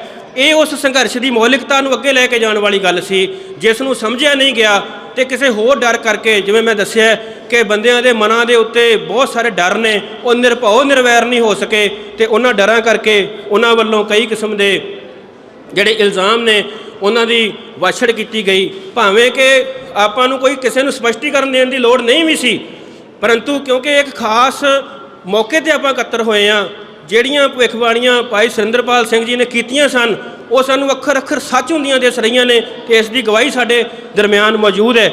ਇਸ ਕਰਕੇ ਇਹ ਗੱਲਾਂ ਕਰਨ ਦੀ ਲੋੜ ਸੀ। ਤਾਂ ਇਹ ਉਸੇ ਹੀ ਸੰਘਰਸ਼ ਦੇ ਕੁਝ ਮੌਲਿਕਤਾ ਵਾਲੇ ਨੁਕਤੇ ਹਨ ਜਿਹੜੇ ਮੈਂ ਆਪ ਜੀ ਦੇ ਸਾਹਮਣੇ ਰੱਖਣ ਦੀ ਕੋਸ਼ਿਸ਼ ਕਰ ਰਿਹਾ ਹਾਂ। ਤਾਂ ਸਾਨੂੰ ਜਦ ਤੱਕ ਅਸੀਂ ਹਾਲਾਤ ਨੂੰ ਪਛਾਣਨ ਵਾਲੀ ਨੀਝ ਦੇ ਮਾਲਿਕ ਨਹੀਂ ਬਣ ਜਾਂਦੇ ਤਦ ਤੱਕ ਅਸੀਂ ਨਵੀਂ ਸਥਿਤੀ ਨਹੀਂ ਸਿਰਜ ਸਕਦੇ। ਤਾਂ ਇਹ ਜਿਹੜੀਆਂ ਸਾਰੀਆਂ ਕਵਾਇਦ ਹੋ ਰਹੀਆਂ ਨੇ ਇਹਦੇ ਵਿੱਚ ਆਪਾਂ ਨੌਜਵਾਨਾਂ ਨੂੰ ਔਰ ਹਰ ਤਰ੍ਹਾਂ ਦੇ ਬੰਦਿਆਂ ਨੂੰ ਇੱਕ ਜਗ੍ਹਾ 'ਤੇ ਮੁਹੱਬਤ ਦੇ ਰਿਸ਼ਤੇ ਵਿੱਚ ਬੰਨ੍ਹ ਕੇ ਇਕੱਠੇ ਰਹਿ ਕੇ ਸੋਚਣ ਵਿਚਾਰਨ ਫੈਸਲੇ ਲੈਣ ਤੇ ਆਗੂ ਉਭਾਰਨ ਦੀ ਕਵਾਇਦ ਵਿੱਚ ਸ਼ਾਮਲ ਕਰ ਰਹੇ ਹਾਂ, ਜਿਸ ਦੇ ਨਾਲ ਉਹ ਚੀਜ਼ਾਂ ਜਿਹੜੀਆਂ ਗੈਰ ਹਾਜ਼ਰ ਨੇ ਲੰਮੇ ਅਰਸੇ ਤੋਂ, ਜਿਸ ਦੇ ਨਾਲ ਸਾਡੇ ਕੋਲ ਵੱਡੇ ਕਿਰਦਾਰ ਵਾਲੇ ਆਗੂ ਆ ਉਸ ਦ੍ਰਿਸ਼ ਤੋਂ ਲਾਂਭੇ ਹੋਏ ਆ, ਉਸ ਖਲਾ ਨੂੰ ਭਰਿਆ ਜਾ ਸਕੇ, ਜਿਹਦੇ ਵਿੱਚ ਸਾਨੂੰ ਨਵੇਂ ਆਗੂ ਪੈਦਾ ਕਰਨ ਦਾ ਇੱਕ ਤਰੀਕਾ ਲੱਭ ਸਕੇ। ਕਿਉਂਕਿ ਲੰਮੇ ਅਰਸੇ ਤੋਂ ਸਾਡੇ ਇੱਥੇ ਨੋਮੀਨੇਸ਼ਨ ਕਲਚਰ ਚੱਲ ਰਿਹਾ। ਜਿਹੜੀਆਂ ਵੱਡੀਆਂ ਪਾਰਟੀਆਂ ਨੇ ਉਹ ਉੱਪਰੋਂ ਨੁਮਾਇੰਦੇ ਨੋਮੀਨੇਟ ਕਰਕੇ ਭੇਜ ਦਿੰਦੀਆਂ ਨੇ, ਜਿਵੇਂ ਸ਼੍ਰੋਮਣੀ ਕਮੇਟੀ ਦੀ ਇਲੈਕਸ਼ਨ ਹੈ, ਚਾਹੇ ਜਿਹੜੀਆਂ ਵੀ ਤਰ੍ਹਾਂ ਦੀਆਂ ਸਾਡੀਆਂ ਅਗਵਾਈ ਦੀਆਂ ਸੰਸਥਾਵਾਂ ਹਨ, ਉਹਦੇ ਵਿੱਚ ਨੁਮਾਇੰਦਗੀ ਉੱਪਰੋਂ ਨਿਸ਼ਚਿਤ ਕਰਕੇ ਹੇਠਾਂ ਨੂੰ ਆ ਰਹੀ ਹੈ। ਆਪਾਂ ਇਹਦੇ ਉਲਟ ਜਿਹੜਾ ਖਾਲਸੇ ਦੀ ਰਵਾਇਤ ਹੈ, ਹੇਠਾਂ ਤੋਂ ਆਗੂ ਚੁਣ ਕੇ ਹੇਠਾਂ ਤੋਂ ਆਗੂਆਂ ਨੂੰ ਪੈਦਾ ਕਰਕੇ ਉੱਪਰ ਜਾਣ ਦੇ ਲਈ ਰਾਹ ਪੱਧਰਾ ਕਰ ਰਹੇ ਹਾਂ। ਤਾਂ ਇਸ ਕਰਕੇ ਕੁਝ ਗੱਲਾਂ ਨੂੰ ਇਸ ਤਰੀਕੇ ਨਾਲ ਸਪਸ਼ਟ ਕਰਨ ਦੇ ਲਈ ਆਪਣਿਆਂ ਦੇ ਨਾਲ ਘੱਟੋ ਘੱਟ ਆਪਣਿਆਂ ਨੂੰ ਤਾਂ ਪਤਾ ਹੋਵੇ, ਕਿਉਂਕਿ ਜਦੋਂ ਇਹ ਸੋਸ਼ਲ ਮੀਡੀਆ 'ਤੇ ਨੈਰੇਟਿਵਸ ਚੱਲਦੇ ਆ ਤਾਂ ਫਿਰ ਕਈ ਆਪਣੇ ਹੀ ਸਵਾਲ ਕਰਦੇ ਆ। ਉਸ ਚੀਜ਼ ਕਰਕੇ ਜਿਹੜਾ ਉਹ ਗੱਲ ਦੀ ਲੋੜ ਹੁੰਦੀ ਹੈ ਕਿ ਘੱਟੋ ਘੱਟ ਆਪਣਿਆਂ ਨੂੰ ਤਾਂ ਸਪਸ਼ਟ ਕੀਤਾ ਜਾਵੇ ਕਿ ਅਸੀਂ ਕਰ ਕੀ ਰਹੇ ਹਾਂ, ਉਸ ਦਾ ਮਤਲਬ ਕੀ ਹੈ, ਕਿ ਇਹ ਉਸ ਵੱਡੇ ਅਕੀਦੇ ਦੇ ਨਾਲ ਇਕਸੁਰ ਗੱਲ ਹੈ ਜਾਂ ਕੋਈ ਵੱਖਰੀ ਰਾਹ ਫੜ ਲਏ ਗਏ ਹਨ। ਇਸ ਤਰ੍ਹਾਂ ਦੀ ਕੋਈ ਗੱਲ ਨਹੀਂ ਹੈ, ਕੋਈ ਰਾਹ ਵੱਖਰਾ ਨਹੀਂ ਫੜਿਆ ਗਿਆ, ਸਿਰਫ ਕਈ ਚੀਜ਼ਾਂ ਨੂੰ ਆਪਣੀ ਬੋਲੀ ਵਿੱਚ ਕਹਿਣ ਦੀ ਕੋਸ਼ਿਸ਼ ਕੀਤੀ ਹੈ। ਜੇ ਆਪਾਂ ਕਹਿੰਦੇ ਹਾਂ ਕਿ ਖਾਲਸਾ ਜੀ ਕੇ ਬੋਲ ਬਾਲੇ, ਤਾਂ ਇਹ ਇੱਕ ਵੱਡਾ ਸੱਚ ਹੈ ਜਿਹੜਾ ਇਸ ਧਰਤੀ ਦੇ ਲੋਕਾਂ ਨੇ ਮੰਨਿਆ। ਜੇ ਆਪਾਂ ਇਹਦੀ ਗੱਲ ਕਰਦੇ ਹਾਂ ਤਾਂ ਇਹ ਖਾਲਿਸਤਾਨ ਦੇ ਅਕੀਦੇ ਤੋਂ ਹਟਣ ਵਾਲੀ ਗੱਲ ਨਹੀਂ ਹੈ। ਇਹ ਕਿਉਂਕਿ ਜਿਹੜਾ ਖਾਲਿਸਤਾਨ ਸ਼ਬਦ ਹੈ ਉਸ ਦੀ ਉਮਰ ਨੇੜੇ ਹੈ, ਪਰੰਤੂ ਜਿਹੜਾ ਖਾਲਸਾ ਜੀ ਕੇ ਬੋਲ ਬਾਲੇ ਹੈ ਉਹ ਤਾਂ ਉਸ ਵੇਲੇ ਸੀ ਜਦੋਂ ਅਸੀਂ ਘੋੜਿਆਂ ਦੀਆਂ ਕਾਠੀਆਂ 'ਤੇ ਰਹਿੰਦੇ ਸੀ। ਉਹ ਤਾਂ ਉਸ ਵੇਲੇ ਸੀ ਜਦੋਂ ਲਾਹੌਰ ਦੀ ਪੰਚਾਇਤ ਨੇ ਆਪ ਇਕੱਠੇ ਹੋ ਕੇ ਕਿਹਾ ਸੀਗਾ ਕਿ ਆਓ ਜੇ ਆਪਣੇ ਬੋਲ ਬਾਲੇ ਇੱਥੇ ਕਰੋ ਤੇ ਤੁਸੀਂ ਉਹ ਅਦਾਲਤ ਲਾਓ ਤੇ ਉਹ ਨਿਆਂ ਸਾਨੂੰ ਦਿਓ ਜਿਹੜੇ ਦੇਣ 'ਤੇ ਤੁਸੀਂ ਸਮਰੱਥ ਹੋ, ਜੇ ਤੁਹਾਨੂੰ ਗੁਰੂ ਨੇ ਸਮਰੱਥ ਬਣਾਇਆ। ਤਾਂ ਇਸ ਕਰਕੇ ਜੇ ਅਸੀਂ ਆਪਣੀ ਬੋਲੀ ਦੀ ਉਸ ਸ਼ਬਦਾਵਲੀ ਨੂੰ ਰਿਵਾਈਵ ਕਰ ਰਹੇ ਹਾਂ ਤੇ ਉਸ ਨੂੰ ਜੇ ਸਮਝਣ ਵਿੱਚ ਸਾਡੇ ਕੁਝ ਬਾਹਰ ਬੈਠੇ ਵਿਦਵਾਨ ਜਾਂ ਕੋਈ ਹੋਰ ਇੱਧਰ ਉੱਧਰ ਤੁਰੇ ਫਿਰਦੇ ਵਿਦਵਾਨ ਸਮਰੱਥ ਨਹੀਂ ਹਨ, ਤਾਂ ਫਿਰ ਉਹਨਾਂ ਨੂੰ ਆਪਣੀ ਸਮਰੱਥਾ ਵਧਾਉਣੀ ਚਾਹੀਦੀ ਹੈ, ਨਾ ਕਿ ਨਵੀਂ ਤਰ੍ਹਾਂ ਦੇ ਨਫ਼ਰਤੀ ਜਿਹੜੇ ਬਿਰਤਾਂਤ ਨੇ ਉਹ ਸਿਰਜ ਦੇਣੇ ਚਾਹੀਦੇ ਨੇ। ਸੋ ਇਸ ਕਰਕੇ ਮੇਰੀਆਂ ਇਹ ਬੇਨਤੀਆਂ ਨੇ ਕਿ ਇਹ ਜਿਹੜਾ ਸੰਘਰਸ਼ ਹੈ ਇਹਦੀ ਮੌਲਿਕਤਾ ਇਹ ਵੀ ਹੈ, ਜਿਵੇਂ ਮੋਦੀ ਸਰਕਾਰ ਤਾਕਤ ਵਿੱਚ ਆਈ ਹੈ ਤਾਂ ਉਹਨਾਂ ਨੇ ਬਿਰਤਾਂਤ ਦੇ ਸਿਰ 'ਤੇ ਆਪਣੀ ਸਰਕਾਰ ਬਣਾਈ ਹੈ, ਉਹਨਾਂ ਨੇ ਬਿਰਤਾਂਤ ਦੇ ਉੱਤੇ ਟੇਕ ਰੱਖੀ ਹੈ। ਖਾਲਸੇ ਨੂੰ ਕਿਸੇ ਕਿਸਮ ਦੇ ਬਿਰਤਾਂਤਾਂ ਦੀ ਲੋੜ ਨਹੀਂ ਹੈ। ਖਾਲਸੇ ਨੂੰ ਆਪਣੇ ਅਮਲ ਨੂੰ ਵੱਡਾ ਕਰਨ ਦੀ ਲੋੜ ਹੈ, ਆਪਣੇ ਕਿਰਦਾਰ ਨੂੰ ਵੱਡਾ ਕਰਨ ਦੀ ਲੋੜ ਹੈ। ਬਿਰਤਾਂਤ ਤਾਂ ਲੋਕ ਸੁਣਾਉਣਗੇ ਕਿ ਇਹਨਾਂ ਯੋਧਿਆਂ ਨੇ ਇਸ ਸੱਚ ਲਈ ਕੁਰਬਾਨੀਆਂ ਕੀਤੀਆਂ ਨੇ, ਇਸ ਕੰਮ ਲਈ ਸ਼ਹਾਦਤਾਂ ਕੀਤੀਆਂ ਨੇ। ਇਸ ਸੰਘਰਸ਼ ਦੀ ਮੌਲਿਕਤਾ ਇਹ ਵੀ ਹੈ ਕਿ ਇਹਦੇ ਵਿੱਚ ਪ੍ਰਾਪਤੀ ਰਾਜ ਭਾਗ ਦੀ ਨਹੀਂ ਹੈ, ਇਹਦੇ ਵਿੱਚ ਪ੍ਰਾਪਤੀ ਬਖਸ਼ਿਸ਼ ਜੋ ਵੀ ਹੋਣਾ ਹੈ ਉਹ ਸ਼ਹਾਦਤ ਦੇ ਰੂਪ ਵਿੱਚ ਹੋਣਾ ਹੈ। ਤਾਂ ਇਸ ਕਰਕੇ ਜਿਹੜੇ ਬੰਦਿਆਂ ਨੇ ਸੰਘਰਸ਼ ਲੜਿਆ ਉਹਨਾਂ ਨੂੰ ਪਤਾ ਸੀ ਕਿ ਅਸੀਂ ਜਿਸ ਰਾਹ 'ਤੇ ਚੱਲ ਰਹੇ ਹਾਂ ਇਸ ਰਾਹ 'ਤੇ ਚੱਲ ਕੇ ਸਾਨੂੰ ਪ੍ਰਾਪਤੀ ਕੇਵਲ ਤੇ ਕੇਵਲ ਜੇ ਮਹਾਰਾਜ ਦੀ ਬਖਸ਼ਿਸ਼ ਨਾਲ ਹੋਣੀ ਹੈ ਤਾਂ ਉਹ ਸ਼ਹਾਦਤ ਦੀ ਹੋਣੀ ਹੈ। ਤੇ ਮੈਂ ਉਹਨਾਂ ਬੰਦਿਆਂ ਨੂੰ ਜਾਣਦਾ ਜਿਹੜੇ ਸ਼ਹੀਦ ਨਹੀਂ ਹੋਏ, ਉਹ ਤਰਲੇ ਲੈਂਦੇ ਨੇ ਕਿ ਮਹਾਰਾਜ ਨੇ ਸਾਡੀ ਅਰਦਾਸ ਕਿਉਂ ਨਹੀਂ ਸੁਣੀ, ਅਸੀਂ ਸ਼ਹੀਦ ਕਿਉਂ ਨਹੀਂ ਹੋਏ। ਤਾਂ ਇਸ ਕਰਕੇ ਜਿਹੜੀਆਂ ਇਹ ਚੀਜ਼ਾਂ ਨੇ ਤੇ ਜਾਂ ਇਸ ਤਰ੍ਹਾਂ ਦੇ ਸਵਾਲ ਆਉਂਦੇ ਨੇ ਕਿ ਇਸ ਸੰਘਰਸ਼ ਵਿੱਚੋਂ ਆਪਾਂ ਪ੍ਰਾਪਤੀ ਕੀ ਕੀਤੀ ਹੈ, ਖੱਟਿਆ ਕੀ ਹੈ, ਉਹ ਇਸ ਕਰਕੇ ਆਉਂਦੇ ਨੇ ਕਿਉਂਕਿ ਸੰਘਰਸ਼ ਨੂੰ ਦੇਖਣ ਦਾ ਨਜ਼ਰੀਆ ਹੋਰ ਸੀ, ਉਸ ਦੀ ਮੌਲਿਕਤਾ ਨਾਲ ਜੁੜਿਆ ਨਹੀਂ ਗਿਆ ਉਸ ਥਾਂ ਤੋਂ ਜਿੱਥੋਂ ਜੁੜਨ ਦੀ ਲੋੜ ਸੀ। ਤਾਂ ਇਹ ਜਿਹੜੀਆਂ ਚੀਜ਼ਾਂ ਸਾਨੂੰ ਡਿਸਟਰਬ ਕਰਦੀਆਂ ਨੇ ਜਾਂ ਸਾਨੂੰ ਕਹਿ ਲਓ ਕਿ ਵਿਚਲਿਤ ਕਰਦੀਆਂ ਨੇ, ਉਹਨਾਂ ਨੂੰ ਐਡਰੈਸ ਕਰਨ ਦੇ ਲਈ ਘੱਟੋ ਘੱਟ ਆਪਣਿਆਂ ਦੇ ਨਾਲ ਸਾਂਝ ਪਾਉਣ ਲਈ ਇਹ ਵਚਨ ਆਪ ਜੀ ਨਾਲ ਸਾਂਝੇ ਕੀਤੇ ਜਾ ਰਹੇ ਹਨ। ਮੈਂ ਫਿਰ ਆਪ ਜੀ ਨੂੰ ਦੁਹਰਾਉਣਾ ਚਾਹੁੰਦਾ ਕਿ ਸਾਡੀ ਟੇਕ ਨਾ ਹੀ ਵਿਦਵਾਨਾਂ 'ਤੇ ਹੈ, ਨਾ ਹੀ ਰਾਜਸੀ ਲੋਕਾਂ 'ਤੇ ਹੈ, ਨਾ ਹੀ ਕੇਵਲ ਲੜਨ ਵਾਲਿਆਂ ਦੇ ਉੱਤੇ ਹੈ। ਸਾਡੀ ਟੇਕ ਜਿਹੜੀ ਹੈ ਉਹ ਸੱਚ 'ਤੇ ਹੈ, ਨਾਮ 'ਤੇ ਹੈ। ਸਾਨੂੰ ਓਟ ਨਾ ਹੀ ਹਥਿਆਰਾਂ ਦੀ ਹੈ, ਨਾ ਹੀ ਕਿਸੇ ਮੁਲਕ ਦੀ ਹੈ, ਨਾ ਹੀ ਕਿਸੇ ਮੁਲਕ ਦੀ ਗੌਰਮੈਂਟ ਦੀ ਹੈ, ਨਾ ਹੀ ਇੰਟੈਲੀਜੈਂਸੀਆ ਦੀ ਹੈ, ਨਾ ਹੀ ਵਿਦਵਾਨਾਂ ਦੀ ਹੈ। ਸਾਨੂੰ ਓਟ ਹੈ ਤੇ ਸੰਗਤ ਦੀ ਹੈ, ਸਾਨੂੰ ਓਟ ਹੈ ਤੇ ਬਾਣੀ ਦੀ ਹੈ। ਇਹੀ ਇਸ ਸੰਘਰਸ਼ ਦੀ ਮੌਲਿਕਤਾ ਹੈ। ਤੇ ਜੇ ਇਸ ਨੂੰ ਨਹੀਂ ਸਮਝਿਆ ਜਾਏਗਾ ਤੇ ਲਗਾਤਾਰ ਉਲਝਦੇ ਰਵਾਂਗੇ, ਆਪਸ ਦੇ ਵਿੱਚ ਖੋਜਲਦੇ ਰਵਾਂਗੇ, ਇੱਕ ਦੂਸਰੇ ਦੇ ਉੱਤੇ ਇਲਜ਼ਾਮਬਾਜ਼ੀ ਦੇ ਦੌਰ ਚੱਲਦੇ ਰਹਿਣਗੇ ਜਿਹੜੇ ਹੁਣ ਬੜੇ ਜ਼ੋਰ ਨਾਲ ਚੱਲ ਰਹੇ ਨੇ। ਤੋ ਖਾਲਸਾ ਜੀ, ਇਹ ਜਿਹੜਾ ਦੌਰ ਚੱਲ ਰਿਹਾ ਇਸ ਵੇਲੇ ਬੜਾ ਨਾਜ਼ੁਕ ਦੌਰ ਹੈ। ਦੁਨੀਆ ਦੇ ਵਿੱਚ ਵੱਡੀਆਂ ਹਕੂਮਤਾਂ ਆਪਸ ਦੇ ਵਿੱਚ ਆਮੋ ਸਾਹਮਣੇ ਟੱਕਰ ਲੈਣ ਲਈ ਆਪਣਾ ਬਲ ਤੋਲ ਰਹੀਆਂ ਨੇ। ਤੇ ਕੱਲ੍ਹ ਪਰਸੋਂ ਦੀ ਜਿਸ ਤਰ੍ਹਾਂ ਦੀ ਇਸ ਖਿੱਤੇ ਦੇ ਵਿੱਚ ਜਿਹੜੀ ਹਲਚਲ ਹੋਈ ਹੈ, ਤੇ ਜਾਂ ਪਹਿਲੇ ਲੰਮੇ ਅਰਸੇ ਤੋਂ ਆਪਣੇ ਬੰਦਿਆਂ ਵੱਲੋਂ ਲਗਾਤਾਰ ਇਹ ਗੱਲ ਕੀਤੀ ਜਾ ਰਹੀ ਹੈ ਕਿ ਇਸ ਜੀਓਪੋਲਿਟਿਕਸ ਦੇ ਜਿਹੜੇ ਹਾਲਾਤ ਬਣ ਰਹੇ ਨੇ ਉਹਦੇ ਵਿੱਚ ਸਿੱਖਾਂ ਦੇ ਲਈ ਬਹੁਤ ਜ਼ਿਆਦਾ ਸੰਭਲ ਕੇ ਚੱਲਣ ਦਾ ਵੇਲਾ ਹੈ। ਇਸ ਕਰਕੇ ਅਸੀਂ ਆਪਣੀ એનર્ਜੀ ਨੂੰ ਜਿਹੜਾ ਉਹ ਬਚਾ ਕੇ ਰੱਖਣਾ ਹੈ ਤੇ ਉਸ ਨੂੰ ਉਸੇ ਸਿਰਜਣਾਤਮਕ ਰੂਪ ਵਿੱਚ ਅੱਗੇ ਚਲਾਉਣ ਦੀ ਲੋੜ ਹੈ, ਨਾ ਕਿ ਉਸ એનર્ਜੀ ਨੂੰ ਅਸੀਂ ਆਪਸੀ ਵਿਵਾਦਾਂ ਦੇ ਵਿੱਚ ਖਪਾਉਂਦੇ ਫਿਰੀਏ। ਤੋਂ ਮੈਂ ਬਹੁਤ ਸਾਰੇ ਵੱਡੇ ਬੰਦਿਆਂ ਦੇ ਵਿਚਾਰ ਪਿਛਲੇ ਸਮੇਂ ਵਿੱਚ ਸੁਣਨ ਦੀ ਕੋਸ਼ਿਸ਼ ਕੀਤੀ ਜਿਨ੍ਹਾਂ ਦੇ ਦਾਅਵੇ ਸਨ ਕਿ ਉਹ ਪੰਥ ਦੇ ਖੈਰ ਖਵਾਹ ਹਨ ਤੇ ਪੰਥ ਦਾ ਨੈਰੇਟਿਵ ਅੱਗੇ ਤੋਰ ਰਹੇ ਹਨ, ਪਰੰਤੂ ਉਸ ਦੇ ਵਿੱਚੋਂ ਜਿਹੜੇ ਬੰਦਿਆਂ ਨੇ ਜ਼ਿਆਦਾ ਦਾਅਵਾ ਕੀਤਾ ਸੀਗਾ ਉਹਨਾਂ ਬੰਦਿਆਂ ਦੇ ਵਿਚਾਰ ਸੁਣਨ ਤੋਂ ਬਾਅਦ ਨਿਰਾਸ਼ਾ ਹੋਈ। ਜਿੰਨੀਆਂ ਵੀ ਤਰ੍ਹਾਂ ਦੀਆਂ ਬਹਿਸਾਂ ਦਸਮ ਗ੍ਰੰਥ ਨੂੰ ਲੈ ਕੇ ਜਾਂ ਕੁਝ ਹੋਰ ਚੀਜ਼ਾਂ ਦੀਆਂ ਚੱਲ ਰਹੀਆਂ ਨੇ, ਇੱਕ ਵੱਡੇ ਪੱਤਰਕਾਰ ਸਾਹਿਬ ਇੱਕ ਦਿਨ ਇੱਕ ਗੋਸ਼ਟੀ ਵਿੱਚ ਬੈਠੇ ਕਹਿ ਰਹੇ ਸਨ ਕਿ ਜਦੋਂ ਬੰਦਾ ਬਹਾਦਰ ਨੂੰ ਗੁਰੂ ਪਾਤਸ਼ਾਹ ਨੇ ਤੋਰਿਆ ਤਾਂ ਉਹਨਾਂ ਨੇ ਪੰਚ ਪ੍ਰਧਾਨੀ ਪਰੰਪਰਾ ਦੇ ਉੱਤੇ ਇੱਕ ਆਗੂ ਲਾਇਆ ਜਿਹੜੀ ਕਿ ਮੂਲ ਖਾਲਸਾ ਸਿਧਾਂਤ ਦੇ ਬਿਲਕੁਲ ਉਲਟ ਸਮਝ ਹੈ। ਇਹ ਮਾਡਰਨਿਟੀ ਵਿੱਚੋਂ ਨਿਕਲੀ ਹੋਈ ਚੀਜ਼ ਹੈ ਜਿਹਦੇ 'ਚ ਵਾਹਿਦ ਆਗੂ ਦਾ ਜਿਹੜਾ ਸਿਧਾਂਤ ਹੈ ਉਹ ਕੰਮ ਕਰ ਰਿਹਾ। ਖਾਲਸੇ ਦਾ ਵਾਹਿਦ ਆਗੂ ਕੋਈ ਨਹੀਂ ਹੁੰਦਾ।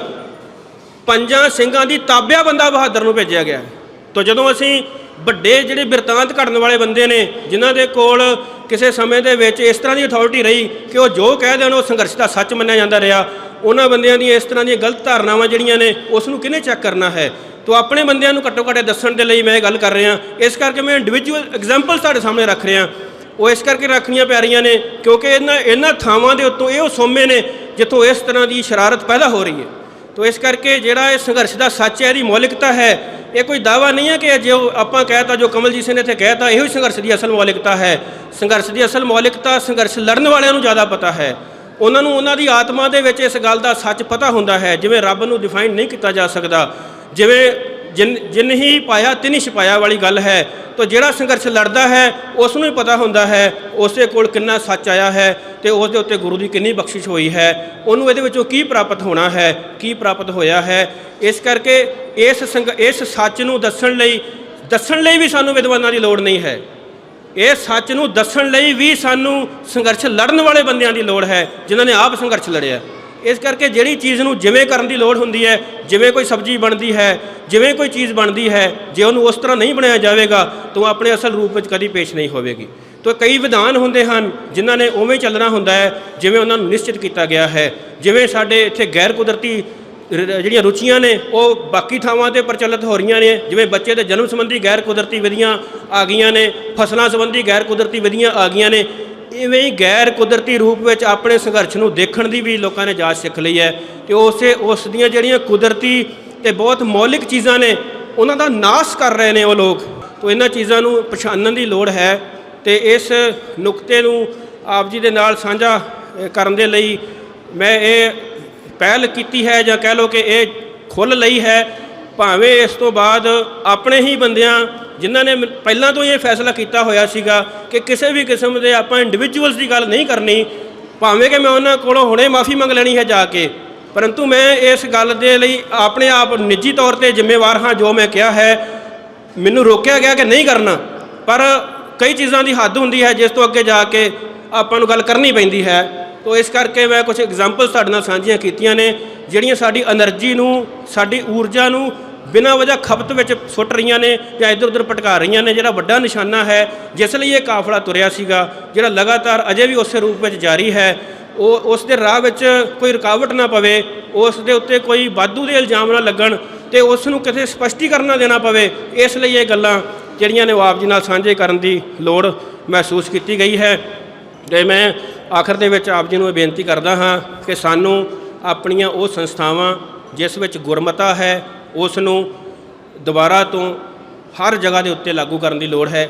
ਚਾਹੇ ਅਸੀਂ ਛੋਟੇ ਪੱਧਰ ਦੇ ਗੁਰਦੁਆਰਾ ਸਾਹਿਬ ਦੇ ਪ੍ਰਬੰਧ ਸੁਧਾਰਨੇ ਹਨ ਜਾਂ ਉਹਦੇ ਵਿੱਚ ਕੋਈ ਤਬਦੀਲੀ ਕਰਨੀ ਹੈ, ਉਹ ਗੁਰਮਤੇ ਰਾਹੀਂ ਕੀਤੀ ਜਾਵੇ। ਜਿਵੇਂ ਸਿੱਖ ਜਥਾ ਮਾਲਵਾ ਵੱਲੋਂ ਗੁਰਮਤੇ ਕਰਨ ਦੀ ਜਿਹੜੀ ਰਵਾਇਤ ਹੈ ਉਹ ਆਪਣੇ ਇਲਾਕੇ ਵਿੱਚ ਕੀਤੀ ਗਈ, ਜਿਹਦੇ ਨਾਲ ਉਹਨਾਂ ਨੇ ਮੇਲਿਆਂ ਦੇ ਪ੍ਰਬੰਧ ਨੂੰ ਸੁਧਾਰਿਆ, ਜਿਹਦੇ ਵਿੱਚ ਮਸਤੂਆਣਾ ਸਾਹਿਬ ਦੇ ਮੇਲੇ ਦੇ ਪ੍ਰਬੰਧ ਸੁਧਾਰਨ ਦੀ ਗੱਲ ਸੀ। ਜਾਂ ਹੋਰ ਤੁਸੀਂ ਸਾਰੇ ਜਾਣਕਾਰ ਹੋ ਇਹਨਾਂ ਗੱਲਾਂ ਤੋਂ, ਕਿਉਂਕਿ ਉਹ ਇਸ ਇਲਾਕੇ ਵਿੱਚ ਵਿਚਰਦੇ ਨੇ। ਤੋ ਇਸ ਤਰ੍ਹਾਂ ਸਾਨੂੰ ਹਰ ਜਗ੍ਹਾ 'ਤੇ ਉਸ ਗੁਰਮਤੇ ਦੀ ਸੰਸਥਾ ਨੂੰ ਇਵੋਲਵ ਕਰਨਾ ਚਾਹੀਦਾ ਆ, ਉਹਨੂੰ ਦੁਬਾਰਾ ਤੋਂ ਜਾਰੀ ਕਰਨਾ ਚਾਹੀਦਾ ਆ ਅਤੇ ਆਪਣੀ ਬੋਲੀ ਵਿੱਚ ਗੱਲ ਕਰਨੀ ਚਾਹੀਦੀ ਹੈ। ਸਾਨੂੰ ਖਾਲਸੇ ਦੇ ਬੋਲ ਬਾਲਿਆਂ ਦੀ ਹੀ ਗੱਲ ਕਰਨੀ ਚਾਹੀਦੀ ਹੈ। ਸਾਨੂੰ ਹਮੇਸ਼ਾ ਚੜ੍ਹਦੀ ਕਲਾ ਵਿੱਚ ਨਿਰਭਉ ਨਿਰਵੈਰ ਰਹਿ ਕੇ ਅੱਗੇ ਵਧਦੇ ਰਹਿਣ ਦੀ ਲੋੜ ਹੈ। ਤੋ ਇਹ ਜਿਹੜੀ ਇਹ ਵੋਕੈਬਲਰੀ ਆ, ਜਿਹੜੀ ਇਹ ਸ਼ਬਦਾਵਲੀ ਆ, ਜਿਹੜੇ ਸਿੰਘ ਇਹਨੂੰ ਅੱਗੇ ਲੈ ਕੇ ਆ ਰਹੇ ਨੇ, ਉਹਨਾਂ ਨੂੰ ਬੇਨਤੀ ਹੈ ਕਿ ਉਹ ਲਗਾਤਾਰ ਇਸ ਕੰਮ ਵਿੱਚ ਲੱਗੇ ਰਹਿਣ। ਕਿਸੇ ਗੱਲ ਕਰਕੇ ਜਾਂ ਕਿਸੇ ਪ੍ਰਭਾਵ ਕਰਕੇ ਵਿਚਲਿਤ ਹੋਣ ਦੀ ਲੋੜ ਨਹੀਂ ਹੈ। ਇਸ ਤੋਂ ਹੀ ਅਗਲਾ ਪੜਾਅ ਜਿਹੜੇ ਵੱਡੇ ਪੱਧਰ 'ਤੇ ਜਾ ਕੇ ਉਹ ਸਰਬੱਤ ਖਾਲਸਾ ਦਾ ਬਣੇਗਾ। ਪਰੰਤੂ ਕਈ ਗੱਲਾਂ ਕਾਹਲੀ ਦੀ ਮੰਗ ਕਰਦੀਆਂ ਨੇ, ਇਹ ਕਾਹਲੀ ਨਾਲ ਕਰਨ ਵਾਲੇ ਕੰਮ ਨਹੀਂ ਹਨ, ਇਹ ਸਹਿਜੇ ਸਹਿਜੇ ਰੂਪ ਵਿੱਚ ਹੋਣ ਵਾਲੇ ਕੰਮ ਹਨ। ਤੋ ਬੋਲਦਿਆਂ ਕੋਈ ਗੱਲਾਂ ਉੱਚੀਆਂ ਨੀਵੀਆਂ ਕਹੀਆਂ ਗਈਆਂ ਹੋਣਗੀਆਂ, ਕਿਸੇ ਦੀ ਸ਼ਾਨ ਦੇ ਖਿਲਾਫ ਵੀ ਬੋਲਿਆ ਗਿਆ ਹੋਵੇਗਾ, ਉਹਦੇ ਲਈ ਮੈਂ ਨਿੱਜੀ ਤੌਰ 'ਤੇ ਸਾਰੀ ਸੰਗਤ ਕੋਲੋਂ ਖਿਮਾ ਦਾ ਜਾਚਕ ਹਾਂ। ਅਤੇ ਸਾਨੂੰ ਆਪਣੀ ਹੀ ਰਵਾਇਤ ਉੱਤੇ ਖੜਨ ਦੀ ਲੋੜ ਹੈ, ਆਪਣੀ ਸ਼ਬਦਾਵਲੀ ਵਿੱਚ ਗੱਲ ਕਰਨ ਦੀ ਲੋੜ ਹੈ। ਇੰਨੀਆਂ ਬੇਨਤੀਆਂ ਪ੍ਰਵਾਨ ਹੋਈਆਂ, ਭੁੱਲਾਂ ਦੀ ਖਿਮਾ। ਵਾਹਿਗੁਰੂ ਜੀ ਕਾ ਖਾਲਸਾ, ਵਾਹਿਗੁਰੂ ਜੀ ਕੀ ਫਤਿਹ।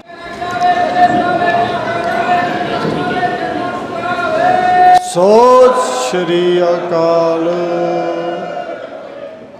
ਇਹ ਸਨ ਭਾਈ ਡਾਕਟਰ ਕਵਲਜੀਤ ਸਿੰਘ ਹੁਣੀ, ਜਿਨ੍ਹਾਂ ਨੇ ਸੰਘਰਸ਼ ਦੀ ਮੌਲਿਕਤਾ ਬਾਰੇ ਜੋ ਕਾਰਜ ਭਾਈ ਸੁਰਿੰਦਰਪਾਲ ਸਿੰਘ ਠਰੂਆ ਹੋਣਾ ਆਪਣੀ ਦੂਰ ਅੰਦੇਸ਼ੀ ਸਮੇਂ ਉਸ ਵੇਲੇ ਤੋਂ ਵਿੱਢੇ ਸਨ, ਉਹ ਕਾਰਜਾਂ ਦੀ ਅਹਿਮੀਅਤ ਬਾਰੇ ਹੁਣ ਕਿੰਨੀ ਕੁ ਲੋੜ ਮਹਿਸੂਸ ਹੋ ਰਹੀ ਹੈ, ਉਹਦੇ ਬਾਰੇ ਉਹਨਾਂ ਨੇ ਆਪਣੀ ਗੱਲ ਜਿਹੜੀ ਰੱਖੀ ਹੈ।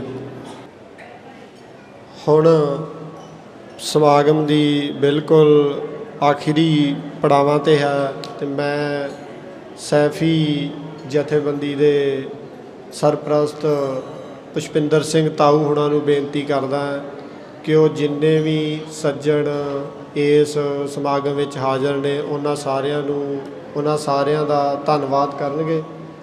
ਤਾਂ ਇਸ ਪੁਸ਼ਪਿੰਦਰ ਸਿੰਘ ਤਾਊ। ਵਾਹਿਗੁਰੂ ਜੀ ਕਾ ਖਾਲਸਾ, ਵਾਹਿਗੁਰੂ ਜੀ ਕੀ ਫਤਿਹ। ਸਭ ਤੋਂ ਪਹਿਲਾਂ ਤਾਂ ਆਪਾਂ ਸਮੂਹ ਸਾਧ ਸੰਗਤ ਦੇ ਧੰਨਵਾਦੀ ਹਾਂ। ਕਰਨ ਕਰਾਉਣ ਵਾਲਾ ਇਹ ਜਥਾ ਹੈ ਆਪਣਾ ਭਾਈ ਰਣਜੀਤ ਸਿੰਘ ਅਤੇ ਭਾਈ ਪਲਵਿੰਦਰ ਸਿੰਘ ਜੀ, ਹੱਥੀਂ ਸੇਵਾ ਕਰਨੀ ਸਾਰੀ। ਅਤੇ ਜੋ ਵੀ ਇੱਥੇ ਇਸ ਟਾਈਮ ਜੋ ਵੀ ਪ੍ਰਬੰਧ ਹੈ ਸਾਰਾ ਉਹਨਾਂ ਨੇ ਕੀਤਾ। ਸਾਨੂੰ ਇਹਨਾਂ ਨੇ ਪਿਛਲੀ ਵਾਰ ਵੀ ਬਹੁਤ ਮਾਣ ਬਖਸ਼ਿਆ ਅਤੇ ਇਸ ਵਾਰੀ ਵੀ ਮੈਨੂੰ ਇਹ ਸਮਝ ਨਹੀਂ ਆਈ ਗੱਲ ਦੀ ਵੀ ਮੇਰੇ ਵਰਗੇ ਬੰਦੇ ਨੂੰ ਇੰਨਾ ਮਾਣ ਸਤਿਗੁਰ ਨੇ, ਸੰਗਤ ਨੇ ਕਿਵੇਂ ਝੋਲੀ ਪਾਇਆ। ਤੋ ਮੇਰੇ ਕੋਲ ਸ਼ੁਕਰਾਨਾ ਵੀ ਨਹੀਂ, ਸ਼ੁਕਰਾਨਾ ਹੁੰਦਾ ਤਾਂ ਫਿਰ ਘਾਟਾ ਹੀ ਕਾਹਦਾ ਸੀ ਕਿਸੇ ਗੱਲ ਦਾ। ਸੋ ਫਿਰ ਵੀ ਆਈ ਸੰਗਤ ਦਾ ਤੇ ਧੰਨਵਾਦ ਕਰਦੇ ਹਾਂ। ਭਾਈ ਦਲਜੀਤ ਸਿੰਘ ਜੀ ਬਿੱਟੂ, ਅਗਰ ਕਹਿ ਦਈਏ ਜਿੰਦਾ ਸ਼ਹੀਦ ਤਾਂ ਕੋਈ ਅਤਕਥਨੀ ਨਹੀਂ। ਇਹਨਾਂ ਦਾ ਟੋਟਲੀ ਜਥਾ ਜਿਹੜਾ ਮੈਂ ਇਸ ਵੇਲੇ ਯੂਨੀਵਰਸਿਟੀਆਂ ਅਤੇ ਕਾਲਜਾਂ ਦੇ ਵਿੱਚ ਵੇਖਿਆ, ਉਹਨਾਂ ਦੀ ਇੱਕ ਖੂਬੀ ਇਹ ਵੇਖੀ ਹੈ ਵੀ ਕੋਲੇ ਦੀਆਂ ਖਾਨਾਂ ਦੇ ਵਿੱਚੋਂ ਬੇਦਾਗ ਨਿਕਲਦੇ ਉਹ ਨੌਜਵਾਨ ਵੇਖੇ ਨੇ। ਤਾਂ ਉਹਨਾਂ ਦਾ ਜਿਹੜਾ ਕਿਰਦਾਰ, ਉਹਨਾਂ ਦੀ ਜਿਹੜੀ ਮਰਿਆਦਾ ਔਰ ਰਹਿਤ ਜੋ ਅਸੀਂ ਨੇੜਿਓਂ ਵੇਖੀ ਆ, ਭਾਵੇਂ ਕਿ ਅਸੀਂ ਮੇਲ ਜੋਲ ਨਹੀਂ ਸੀ ਰੱਖਦੇ ਪਰ ਇੱਕ ਦੂਜੇ ਨੂੰ ਹਰ ਕੋਈ ਵੇਖਦਾ ਹੈ, ਉਹ ਬਾ ਕਮਾਲ ਹੈ। ਉਹ ਜਥੇ ਦੀ ਜਿਹੜੀ ਰਹਿਣੀ ਬਹਿਣੀ ਹੈ ਨਾ ਉਹ ਨਿਆਰੀ ਹੈ, ਉਹੀ ਖੇਡ ਆ ਸਾਰੀ।